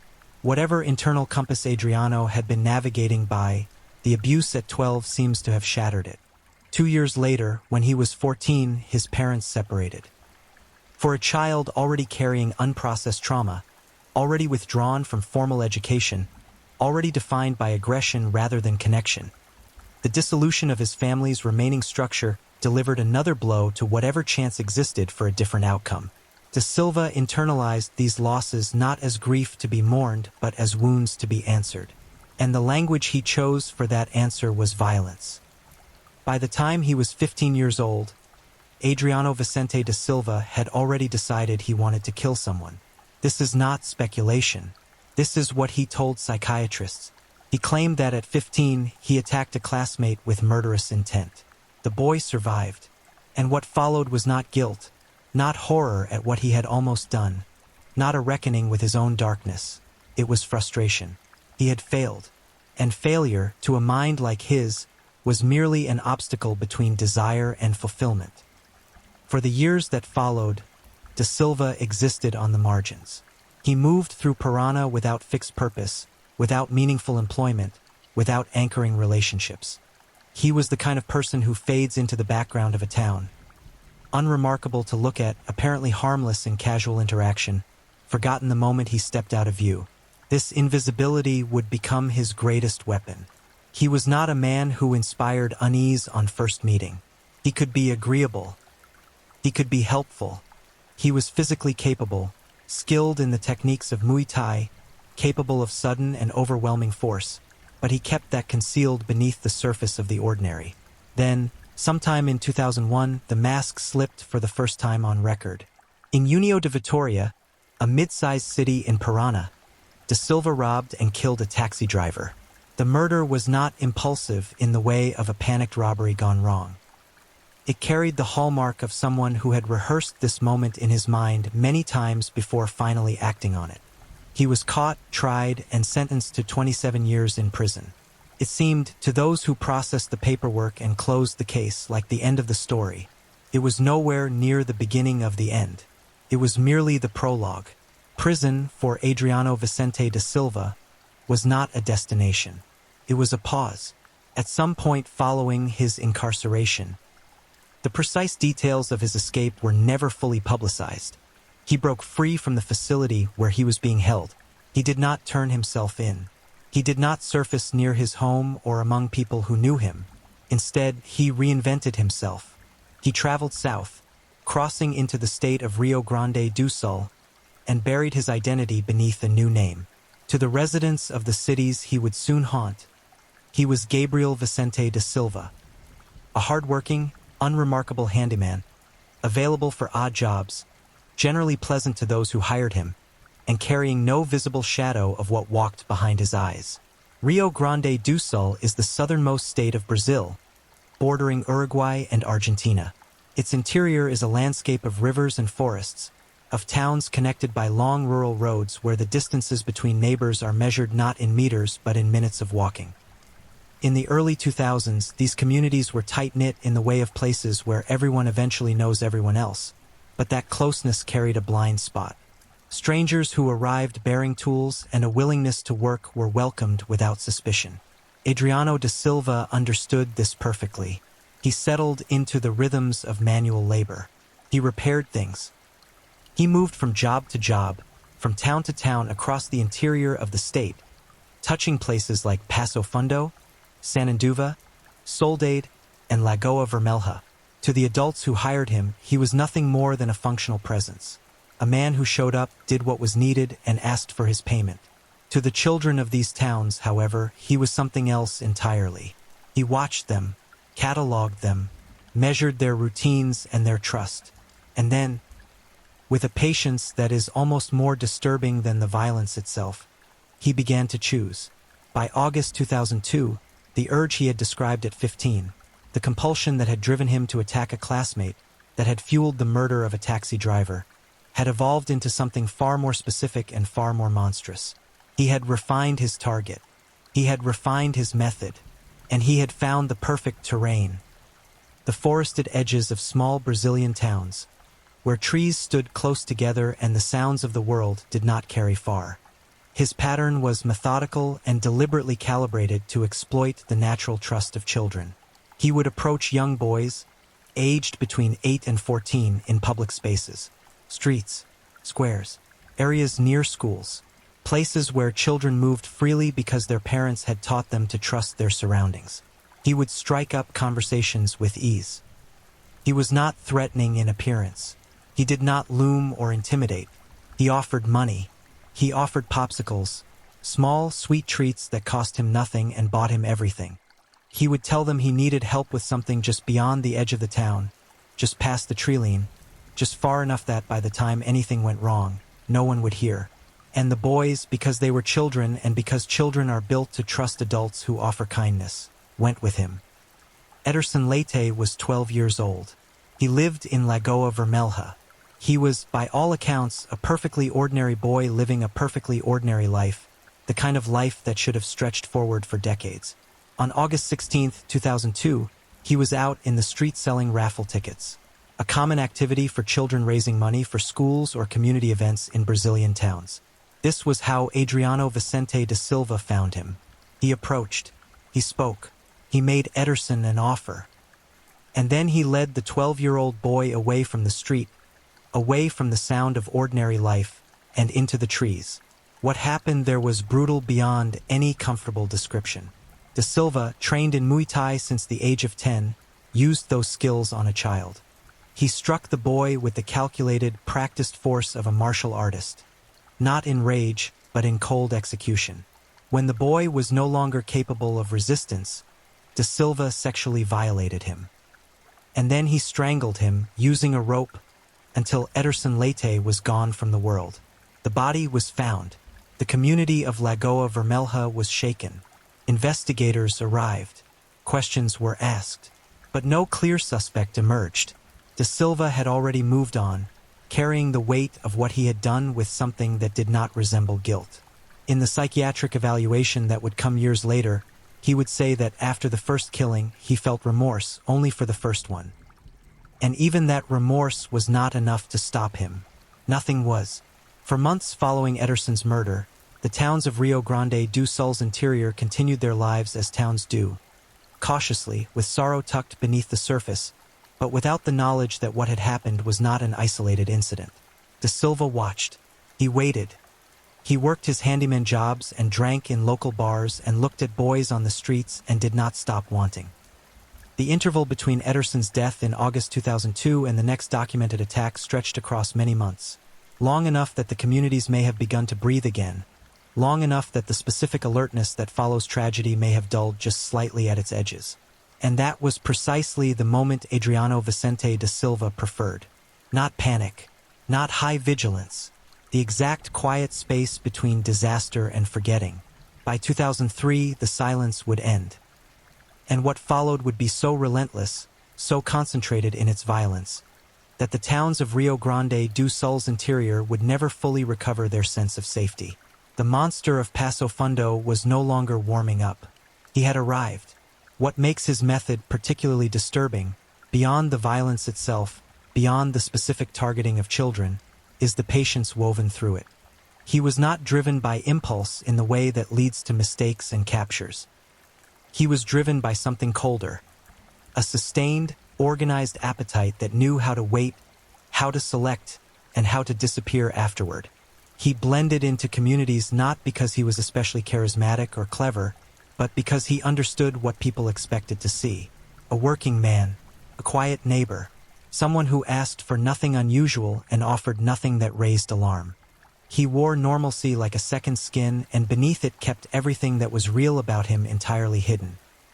This is what psychiatrists and criminologists mean when they speak of the organized offender, the killer who plans, selects, controls, and conceals. Da Silva did not merely react to opportunity. He created it. He moved deliberately between towns to avoid establishing a recognizable pattern. He used false identification. He picked victims who were alone, who were in public spaces but at moments when adult supervision was thin. He used the bait of small, ordinary kindnesses, a popsicle, a few coins, because he understood the vocabulary of childhood trust. And when the moment came, he was not hesitant. The Muay Thai training was not incidental to his murders, it was integral. A grown man trained in combat facing a child between 8 and 14 years of age does not need a weapon to dominate. His body was the weapon. He could overwhelm, subdue, and destroy with a physical efficiency that left little trace of a struggle at the scene. Then came the rope. Then came the forest floor. Then came the walk back to town, where Gabriel Vicente da Silva, handyman, returned to whatever was on the schedule for the rest of the afternoon. The story of Adriano Vicente da Silva is not a story of a monster who materialized from nowhere. It is the story of a man, broken by specific, documented circumstances, shaped by cruelty, abandoned by institutions, and left to develop without restraint. Who arrived at the darkest conclusion a human being can arrive at and then acted on it, again and again until someone finally stopped him. But no one stopped him for a very long time. And in the time they failed to stop him, 9 boys died. Possibly more. Section 1 ends here, in the moment before the killing spree truly accelerates. In 2003, when Adriano Vicente da Silva, fugitive, rapist, murderer, and handyman, turned his appetite fully loose on the towns that had trusted him with their streets, their homes, and, fatally, their children. Spring becomes summer becomes autumn in the interior of Rio Grande do Sul, and the seasons move the way they always have, slowly, indifferently, without regard for what human beings are suffering beneath them. The year 2003 arrived quietly. Children went back to school. Families planted and harvested. The roads between Passo Fundo and Soledade and Lagoa Vermelha and Sananduva carried their usual traffic. Trucks, bicycles, men on their way to work and boys on their way to nowhere in particular. And somewhere in that ordinary flow of life, Adriano Vicente da Silva was watching.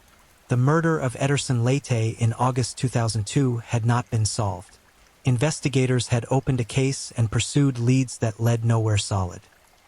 A 12-year-old boy selling raffle tickets had gone missing, been found dead, been mourned, been buried, and the machinery of justice had so far produced no perpetrator. This failure was not the result of negligence by any individual investigator.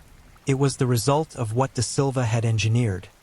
No connection between himself and the victim that was visible to any person who looked.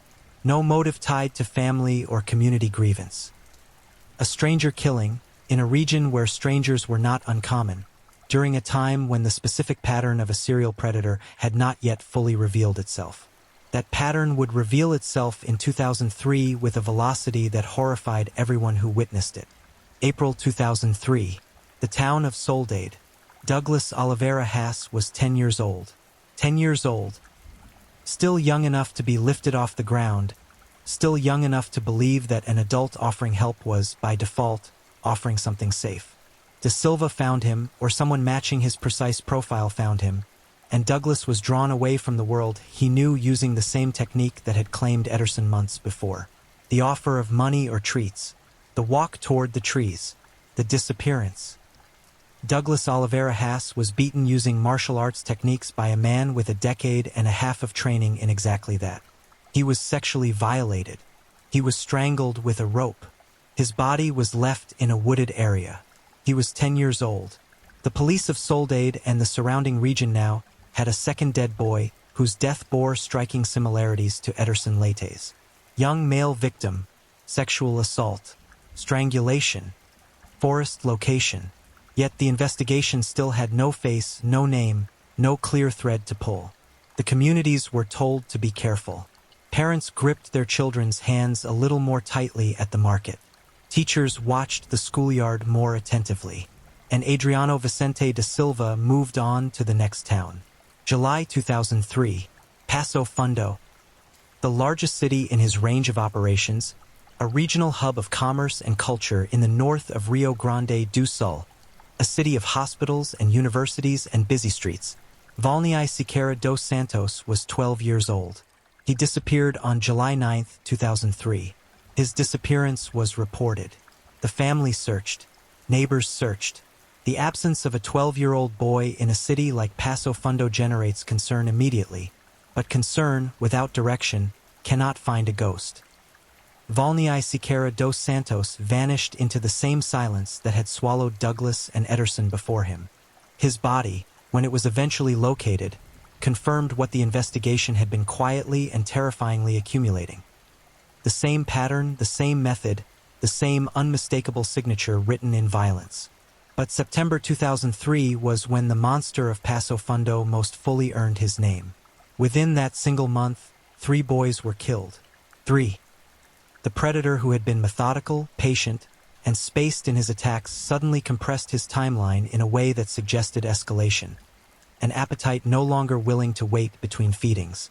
Alessandro Silveira was 13 years old and was killed in September 2003 in the Passo Fundo area. Junior Reese Loureiro was 10 years old, the same age as Douglas, the same age at which a child is still entirely dependent on the protection of adults around him, and he too died in September 2003. Jefferson Borges Silveira was 11 years old. He also died in September 2003. 3 boys, 1 month, 1 city and its surrounding towns. The method was identical across all 3. Da Silva's Muay Thai training was applied to children's bodies with a precision that speaks to someone who had moved past reluctance and into something more purely mechanical. The beatings were not frenzied. They were controlled, calculated, designed to subdue rather than to express rage. Because the rage, or whatever emotion drove him, was not expressed through violence the way a crime of passion is expressed. The violence was instrumental. It was the necessary step before the sexual assault and the strangulation that followed. Each killing was a process, completed with the same steps in the same order, as though Da Silva were fulfilling a ritual he had designed for himself. This is among the most disturbing elements of the full case, the absolute consistency of the method. It indicates not only that Da Silva felt no moral impediment to continuing, but that he had settled into a routine. He had found what worked. He had calibrated his approach, the bait, the lure, the location, the physical method, the final act of strangulation with a rope, and he repeated it because it gave him what he was seeking, and because nothing and no one stopped him. After September, October arrived, and October brought Leandro Dornelles dos Santos, 8 years old, the youngest of all recorded victims, a child barely past the age at which most children in Brazil are learning to read with confidence. Leandro Dornelles dos Santos was killed in October 2003, in the same pattern by the same hands. There is something that goes beyond horror in that specific data point, the 8-year-old, that does not require elaboration. The number alone speaks in a frequency that human language cannot match. An 8-year-old boy, taken from wherever he stood into the trees, beaten with trained martial arts strikes, sexually assaulted, strangled. November 2003, Luciano Rodriguez, 9 years old, killed. The same method, the same rope, the same forest floor. Luciano Rodriguez was 9 years old, and by the time his death was documented, the investigation that had been struggling to find its footing was now dealing with a body count that had become impossible to treat as a series of isolated incidents. Through the summer and autumn of 2003, the communities of Passo Fundo, Soledade, Lagoa Vermelha, and Sananduva were living inside a terror that had no clear shape yet. Parents knew boys had been killed. Parents knew the killings shared characteristics. But the killer himself remained a vapor, present in the aftermath, invisible in the act, unnamed in the records. Rumors circulated. Fear circulated faster. Some families kept their children indoors. Others could not afford to. Children in these communities sometimes worked, sometimes ran errands, sometimes moved through public spaces out of necessity rather than choice. Da Silva understood all of this. He moved with the knowledge of someone who had absorbed the social rhythms of these towns through his time working in them. He knew which streets were busier at which hours. He knew which areas near the forest edges were less observed. He knew the profile of the child most accessible to him. Not the most watched, not the most accompanied, but the one who moved briefly alone in a public space, open to a conversational approach from a man who looked like any other working adult. He was selecting precisely every time, and the selection process had become faster as 2003 progressed, either because his confidence had grown, or because the compulsion had intensified beyond his ability to pace it, or both. By November 2003, the investigation had finally begun to gain a fragment of traction. A witness came forward, someone who had seen one of the victims walking with an older man before the boy disappeared. The description was not detailed enough to make an immediate identification, but it was something. It was the first tangible thread in what had been, to that point, an almost entirely threadless investigation. Investigators worked the thread carefully. They began canvassing more systematically, cross-referencing the movements of known figures in the communities against the timeline of disappearances. They began talking to people who employed handymen. They began asking about unfamiliar men who had drifted through the towns in the relevant periods. And slowly, With the kind of grinding patience that serious criminal investigation demands, a shape began to emerge from the mist. The shape had a name: Gabriel Vicente da Silva. A man matching the description of the witness sighting had been seen working in several of the affected areas. He was a handyman. He moved around. He was present in communities where boys had died and absent afterward. His face, reconstructed from descriptions and from one encounter with police that had already occurred and ended badly, matched the descriptions well enough to escalate the investigation. In November 2003, law enforcement located and questioned a man identifying himself as Gabriel Vicente da Silva. He was calm during the interaction. He produced identity documents. The documents were valid, well-constructed, and showed no criminal record attached to the name Gabriel Vicente da Silva. There were no outstanding arrest warrants in that name. The police, working with what they had and operating within the procedural requirements of evidence-based law enforcement, had no legal basis to hold him. They released him, but before he walked out of the police station, one officer had the instinct or the procedure to photograph him. That photograph would become the key that unlocked everything. But it would take a little longer. And in that interval between November's release and the investigation's ultimate breakthrough, Adriano Vicente da Silva killed once more. January 3, 2004. Daniel Bernardi Lorenzo, 14 years old, the oldest of the documented victims and the last, killed 3 days before the arrest that would finally end the string of murders stretching back to August 2002. 3 days before the photograph circulated through the right channels would strip away the name Gabriel Vicente da Silva and expose what lived beneath it. Daniel Bernardi Lorenzo was 14 years old, and he was murdered just 72 hours before the man who killed him was taken into custody. 72 hours. In those 3 days, da Silva presumably moved with the awareness that his false identity had been questioned, that investigators were circling, that the photograph taken at the police station was a liability. And rather than flee immediately, rather than cross the border he was reportedly heading toward when he was finally caught, he killed again. This final murder before capture speaks to something that transcends calculation. Whatever planning and control da Silva exercised in the mechanics of his crimes, the urge underneath those mechanics was not subject to reason. It did not factor in risk-benefit calculations. It did not acknowledge the gathering walls of an investigation. It simply demanded to be satisfied. And so Daniel Bernardi Lorenzo, 14 years old, with whatever future had been ahead of him, was taken from the world.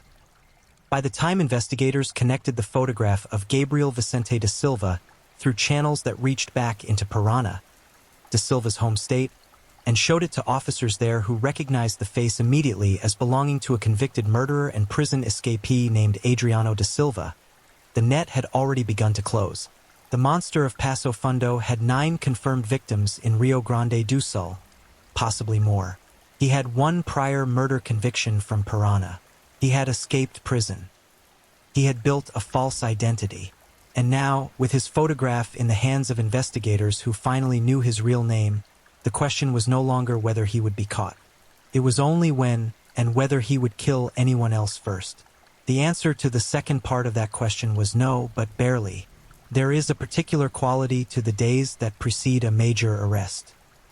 A trembling in the air of an investigation, a sense among the officers working it that the ground has shifted, that what was vapor is now solid, that the thing they have been chasing has finally left footprints they can follow all the way to the end. By early January 2004, the investigation into the murders of children across Rio Grande do Sul's interior had reached that moment. The photograph of the man who called himself Gabriel Vicente da Silva had traveled south from Rio Grande do Sul into Parana, passed in front of the eyes of officers who had processed a murder conviction years earlier, and been recognized without hesitation.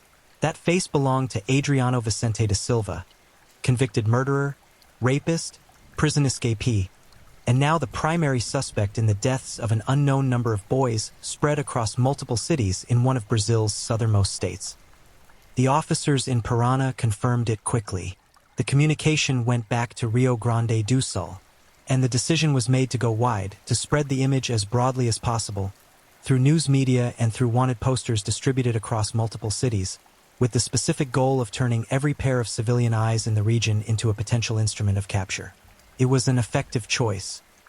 In the age before the full saturation of social media, before the instant global reach of a viral post, this approach, wanted posters, media cooperation, public broadcast, was still among the most powerful tools available to a regional investigation. The face of Adriano Vicente da Silva, the real one, went out into the world. Da Silva was aware, or became aware rapidly, that his exposure was now total. Gabriel Vicente da Silva was finished as a functioning identity. The handyman who had worked his way through towns in the interior for nearly 2 years, accumulating victims with the patience of a predator in no particular hurry, was now a man whose face was being printed and posted and broadcast. He needed to move. He needed to cross a boundary. He needed to get out of Rio Grande do Sul entirely. The state of Santa Catarina lies directly north of Rio Grande do Sul. To someone running from the law in the southern interior, Santa Catarina represented the nearest escape. A new state, a new geography, a new pool of anonymity. Da Silva began moving in that direction. He traveled through the town of Macadinho, a small municipality in the northeastern part of Rio Grande do Sul, positioned near the route toward the Santa Catarina border. On January 6, 2004, 3 days after the murder of Daniel Bernardi Lorenzo, his final victim, Adriano Vicente da Silva, was arrested in Macadinho. The arrest itself was not marked by dramatic violence. There was no shootout, no hostage situation, no final confrontation that matched the scale of the dread he had cast over 2 years of Brazilian life. A man wanted for the murders of children, for the rape and strangulation of boys between 8 and 14 years old, was taken into custody in a town he was passing through on his way to an escape that arrived too late. The public spread of his photograph had done what the investigation itself had struggled to do for years. It had placed his real identity in the hands of people positioned to act on it. When he was taken in, Adriano Vicente da Silva offered no violent resistance. He was processed, identified, and transported. The communities of Passo Fundo and the surrounding towns learned within hours that an arrest had been made. There was no collective exhale exactly. Grief does not evaporate with an arrest, and the 9 boys who had been killed in Rio Grande do Sul were still gone. But there was the recognition that the thing moving through their streets had been stopped. What followed the arrest was a process of revelation and reconstruction, the work of determining, with legal precision, everything that Adriano da Silva had done, where he had done it, and how his actions could be confirmed beyond reasonable doubt. This required da Silva's cooperation, at least in part. And in one of the more disturbing chapters of the case's aftermath, he cooperated. Investigators conducted reconstruction sessions, formal procedures in which da Silva was brought to the locations of the crimes and asked to walk through what had happened. He did. He indicated with specificity where bodies had been placed, which routes he had used to approach and retreat from the scenes, and what had occurred in the intervals between the child's luring away from public view and the moment the rope tightened for the final time. The reconstructions were filmed. They exist on record. In those recordings, da Silva moves through the sites of his murders with a composure that investigators found deeply unsettling. Not the composure of a man who has blocked out memory, but of a man for whom the memories are fully intact and not especially troubling to revisit. The DNA evidence was gathered with equal deliberateness. Semen samples taken from 2 of the victims were submitted for genetic analysis and matched conclusively to Adriano Vicente da Silva's genetic profile. The match was unambiguous. It placed him at the scenes in a manner no legal argument could neutralize. It also effectively resolved one of the investigation's most painful complications. Earlier in the investigation, before da Silva's real identity had been uncovered, during the period when the murders were being attributed to unknown perpetrators, several teenagers had been detained and, in some cases, had confessed to involvement in some of the killings. When the DNA results came back pointing exclusively to da Silva, those teenagers were released. Some of them alleged, in the aftermath of their detention, that their confessions had been obtained through torture by police officers. Whether those allegations were fully investigated and what conclusions, if any, resulted from them is a matter that sits alongside the main case as a secondary tragedy. The possibility that innocent young people were coerced into false confessions while the real killer continued to move freely. Da Silva was charged formally with murder, concealment of a corpse, indecent assault, rape, identity theft, and theft. The charges covered 9 confirmed murders in Rio Grande do Sul, the cases in which prosecutors determined they had sufficient evidence to proceed beyond any reasonable doubt. He had confessed to 12 murders in total, but 3 cases from Soledad could not be proven to the legal standard required for prosecution. Those 3, and whatever truth they contain, remain a permanent shadow in the margins of this case. The psychiatric evaluation of Adriano Vicente da Silva is among the most clinically chilling portions of the documented record. A psychiatrist sat across from him and asked questions designed to probe the emotional architecture of the man, whether remorse existed anywhere within him, whether he understood the weight of what he had done, whether any part of his psychology engaged with the reality of the lives he had ended. Da Silva told the psychiatrist that he felt remorse for the first victim. Only the first. For Ederson Leite, the 12-year-old selling raffle tickets who had been the opening act of a 2-year atrocity, there was something he described as regret. For every child who came after Ederson, nothing. He articulated this without visible distress. He stated that after the first killing, he could not satisfy the desire that drove him, and that he had continued because the appetite would not be quieted. He acknowledged, with a matter-of-factness that the psychiatrist found profoundly disturbing, that he had at various points contemplated dismembering his victims' bodies. He was assessed as possessing an antisocial personality disorder, a clinical designation that describes a persistent pattern of disregard for and violation of the rights of others, combined with a fundamental absence of remorse for the harm caused. The diagnosis did not absolve him. It did not mitigate the sentences that would follow. It served, instead, as the psychiatric community's attempt to name what the legal system was about to punish. Meanwhile, the public dimension of the case was playing out across the towns that had lived through it. In communities like Lagoa Vermelha and Passo Fundo, the news of Da Silva's arrest triggered responses ranging from relief to rage.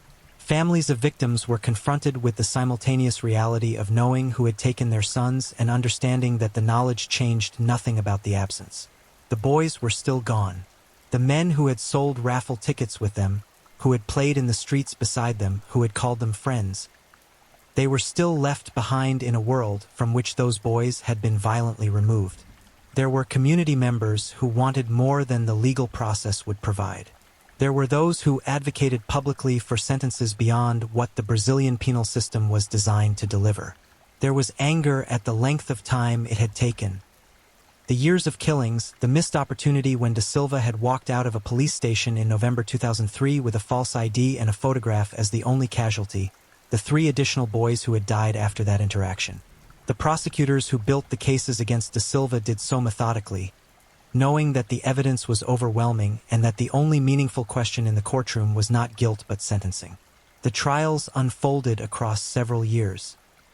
Brazilian criminal procedure allows for separate trials on individual charges, and the sentences accumulated in a way that the mathematical total makes surreal.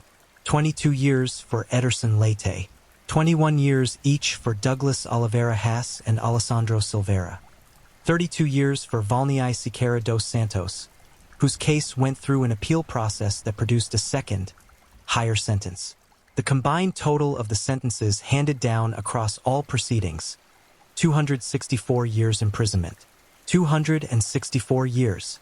A number that serves not as a realistic description of time to be served, but as a legal declaration. A formal statement by the judicial system of Rio Grande do Sul and Parana that what Adriano Vicente da Silva did is placed in the category of harms so severe, so numerous, and so irreversible that the law requires its most extreme available response. Brazil's penal system, like many others, caps the actual amount of time a prisoner serves. The maximum effective sentence, regardless of the sum total, is typically 40 years. Da Silva was also carrying the prior 27-year sentence from Parana for the murder of the taxi driver, which had never been completed at the time of his escape. The combined weight of all his convictions, filtered through the mechanism of Brazilian sentencing law, placed him securely within a framework that would, by the calculations of those tracking the case, eventually lead to his release at some point in the future. This reality, that a man who confessed to 12 murders, who was convicted of 10, who raped and strangled children ranging from 8 to 14 years of age over a span of years, might one day walk free within the natural span of a human lifetime, is the part of this story that has never sat comfortably with the communities he devastated.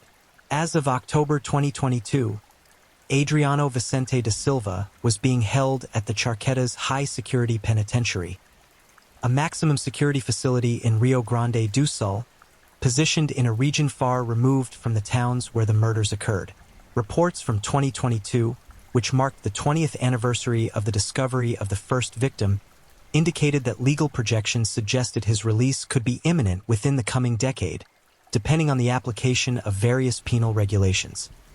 The announcement of that possibility reignited the grief and anger of survivors and community members who had spent 2 decades attempting to metabolize what had happened to their cities, their neighborhoods, and their children.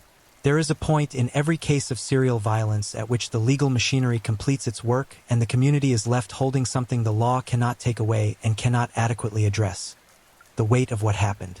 The courtrooms close. The sentences are imposed. The perpetrator disappears into a cell in a facility designed to contain him. And the towns where it all occurred, Passo Fundo, Lagoa Vermelha, Soledade, Sananduva, continue to exist in their ordinary geography, carrying an invisible architecture of trauma overlaid on every street and every wooded edge and every face that remembers. The monster of Passo Fundo, Obruxo, Gabriel Vicente da Silva. These were the names and masks of one man. Adriano Vicente da Silva, born 1980 in Parana, trained in Muay Thai, shaped by abuse and abandonment, convicted of murder before the age of majority arrived for his youngest victim, an escapee from prison who reinvented himself in a new state and became, for 2 of the most harrowing years in the modern history of Rio Grande do Sul, a predator without equal in that region's criminal record. 9 boys were confirmed killed. 10 total convictions for murder, including the taxi driver in Parana. 12 murders confessed to. 3 more disappearances in Soledade that could not be legally proven but that prosecutors could not rule out. The full count of lives taken sits somewhere between 10 and 13, depending on which evidentiary threshold you apply. The victims were Ederson Leite, 12 years old, killed August 16, 2002, in Lagoa Vermelha. A boy selling raffle tickets on a street he had every right to be safe on. Douglas Oliveira Haas, 10 years old, killed April 2003, in Soledade. A decade of a life, nothing more. Valnei Siqueira dos Santos, 12 years old, killed July 9, 2003, in Passo Fundo. The city was large enough that a boy going missing could briefly be attributed to a dozen ordinary explanations before the worst one proved true. Alessandro Silveira, 13 years old, killed September 2003. Junior Reese Loureiro, 10 years old, killed September 2003. Jefferson Borges Silveira, 11 years old, killed September 2003. 3 boys in a single month. 3 families plunged simultaneously into a grief that had no clean edges. Leandro Dornelles dos Santos, 8 years old, killed October 2003. The youngest, 8 years old, Luciano Rodriguez, 9 years old, killed November 2003. Daniel Bernardi Lorenzo, 14 years old, killed January 3, 2004. The oldest and the last. Murdered 3 days before the arrest that would have saved him, had it come any faster. Their names belong in this record, not as data points in a crime narrative, but as the actual currency of this story, the thing that was actually lost 9 times over, while a man moved through the streets with his martial artist's hands and his rope and his appetite. The communities they came from were permanently altered by what happened. Towns in the interior of Rio Grande do Sul are not large metropolises with the institutional buffers that help absorb violence without reshaping civic identity. They are places where loss concentrates, where a murdered child leaves an absence in the fabric of daily life that everyone in the community feels. Not abstractly, but in the specific missing presence of a face at the school, a name at roll call, a spot on the street corner that is now a kind of memorial simply by being empty. The investigation's failures are part of the record too, and they must be named with the same directness as the crimes themselves. Investigators in Parana convicted Da Silva for the taxi driver's murder in 2001, and placed him in a prison from which he subsequently escaped. The circumstances of that escape were never fully disclosed in public reporting, and the failure to contain a convicted murderer had direct consequences for everyone who died afterward. If Da Silva had remained incarcerated after 2001, Ederson Leite, Douglas, Volney, Alessandro, Jr., Jefferson, Leandro, Luciano, and Daniel would almost certainly be alive. The investigation in Rio Grande do Sul moved slowly through 2002 and 2003, hampered by the lack of an identified suspect, by the absence of DNA technology being applied to the case early enough, and by the challenge inherent in tracking a predator who had no personal connection to his victims and who moved between cities deliberately. The most painful single moment in the investigative timeline is November 2003, when Da Silva was questioned and released after presenting false documents. Police photographed him, a decision that would ultimately prove essential, but could not legally hold him. Within 2 months of that release, he killed 2 more children, the teenagers who were detained and pressured into false confessions. Their story represents a separate layer of the damage wrought by this case. Young people from the same communities already mourning their lost peers were subjected to detention and, according to their own accounts, physical coercion. When Da Silva's DNA evidence cleared them, they were released. But the experience of having been wrongfully implicated, interrogated, and potentially tortured in the context of child murder cases cannot be undone by a release form. The prosecution, when it finally moved comprehensively. The evidence assembled against Da Silva was among the most conclusive available in Brazilian criminal proceedings at the time. His own confessions, his guided reconstructions of the crime scenes, DNA linking him to 2 of the victims' bodies, witness testimony placing him in proximity to victims before their disappearances, and his prior murder conviction in Parana. The trials played out over the years between his January 2004 arrest and the final sentencing decisions, with some cases reaching their conclusions in 2008 and others, due to appeals and retrial proceedings, extending into 2011. The total of 264 years in prison was the result of these cumulative proceedings. Legally, it functions as an absolute ceiling on what the Brazilian Penal Code permits the system to impose. Practically, it means Adriano Vicente da Silva will spend decades behind the walls of the Charqueta's high-security penitentiary, but not necessarily the rest of his natural life. The question of whether he will eventually be released, and what that would mean for a population that has not forgotten what he did, is one that Brazilian legal observers and the affected communities continue to debate. What does it mean to attempt to understand a case like this?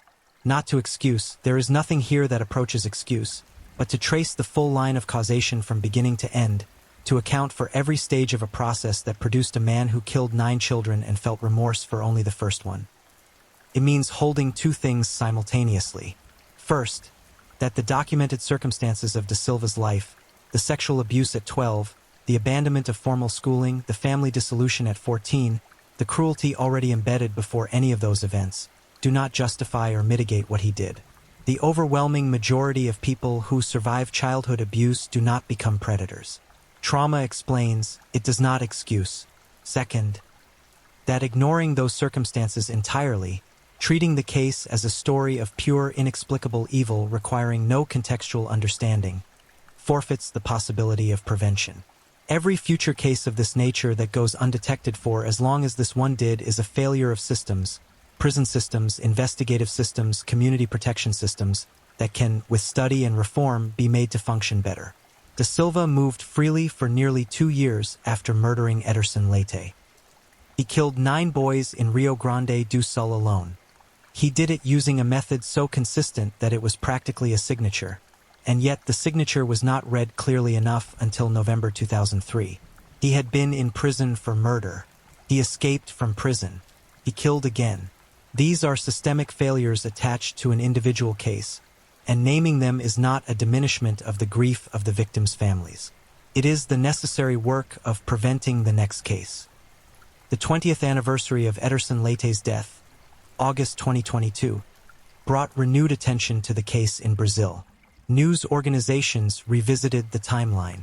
Prosecutors who had worked the trials gave interviews, reflecting on the difficulty of the proceedings, the emotional weight of presenting evidence about the deaths of children to juries, the sense of obligation they felt toward families who were watching the proceedings as the only form of justice available to them. The community of Lagoa Vermelha, where Ederson had sold his raffle tickets on a Saturday afternoon before disappearing forever, marked the date with the specific gravity of a place that knows its own history of sorrow. The Charquetas high-security penitentiary, where Da Silva remains as of the last confirmed reporting in 2022, is a facility designed to contain the most dangerous inmates in Rio Grande do Sul's prison population. It is not a place that permits the kind of mobility Da Silva exercised after his 2001 escape. The circumstances of his current confinement suggest that whatever legal projections might eventually produce a release date, the immediate future is bounded and secure. But the future itself remains an open and unsettling question. Brazilian penal law operates with specific provisions regarding time served, good behavior credits, and the maximum enforcement period for combined sentences. Legal commentators analyzing the case have noted that, under existing law, Da Silva's potential release, however many years removed, is a realistic rather than theoretical prospect. For the families of 9 murdered boys, that prospect is not abstract.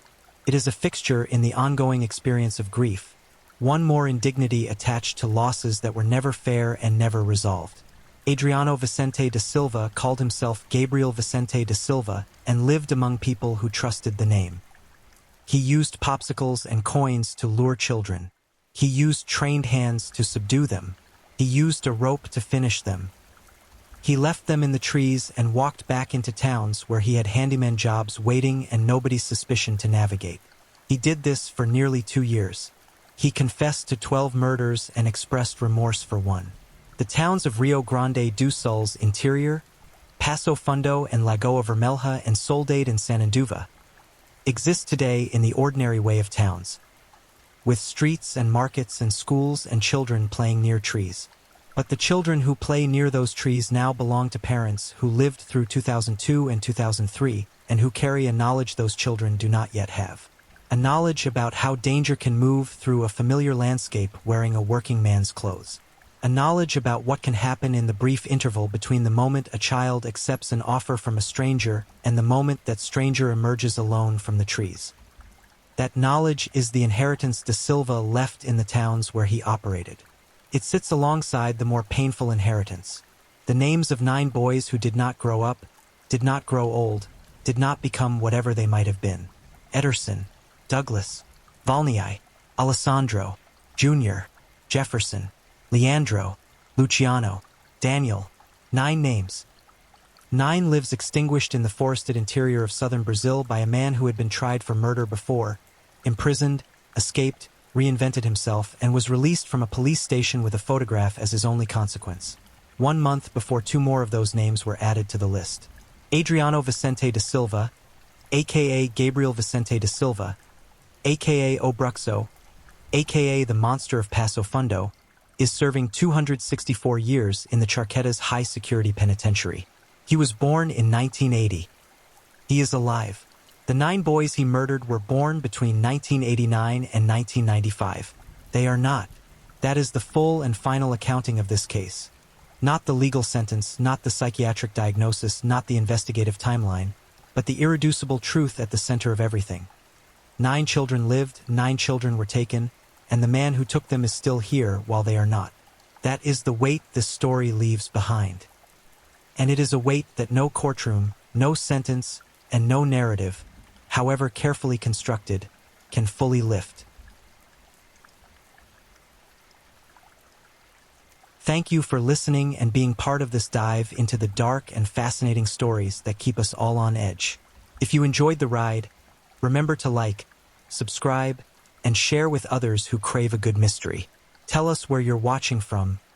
I love knowing where in the world our true crime family is tuning in. Your presence means a lot. Until next time, stay safe, stay curious, and keep digging into the shadows where truth and mystery meet.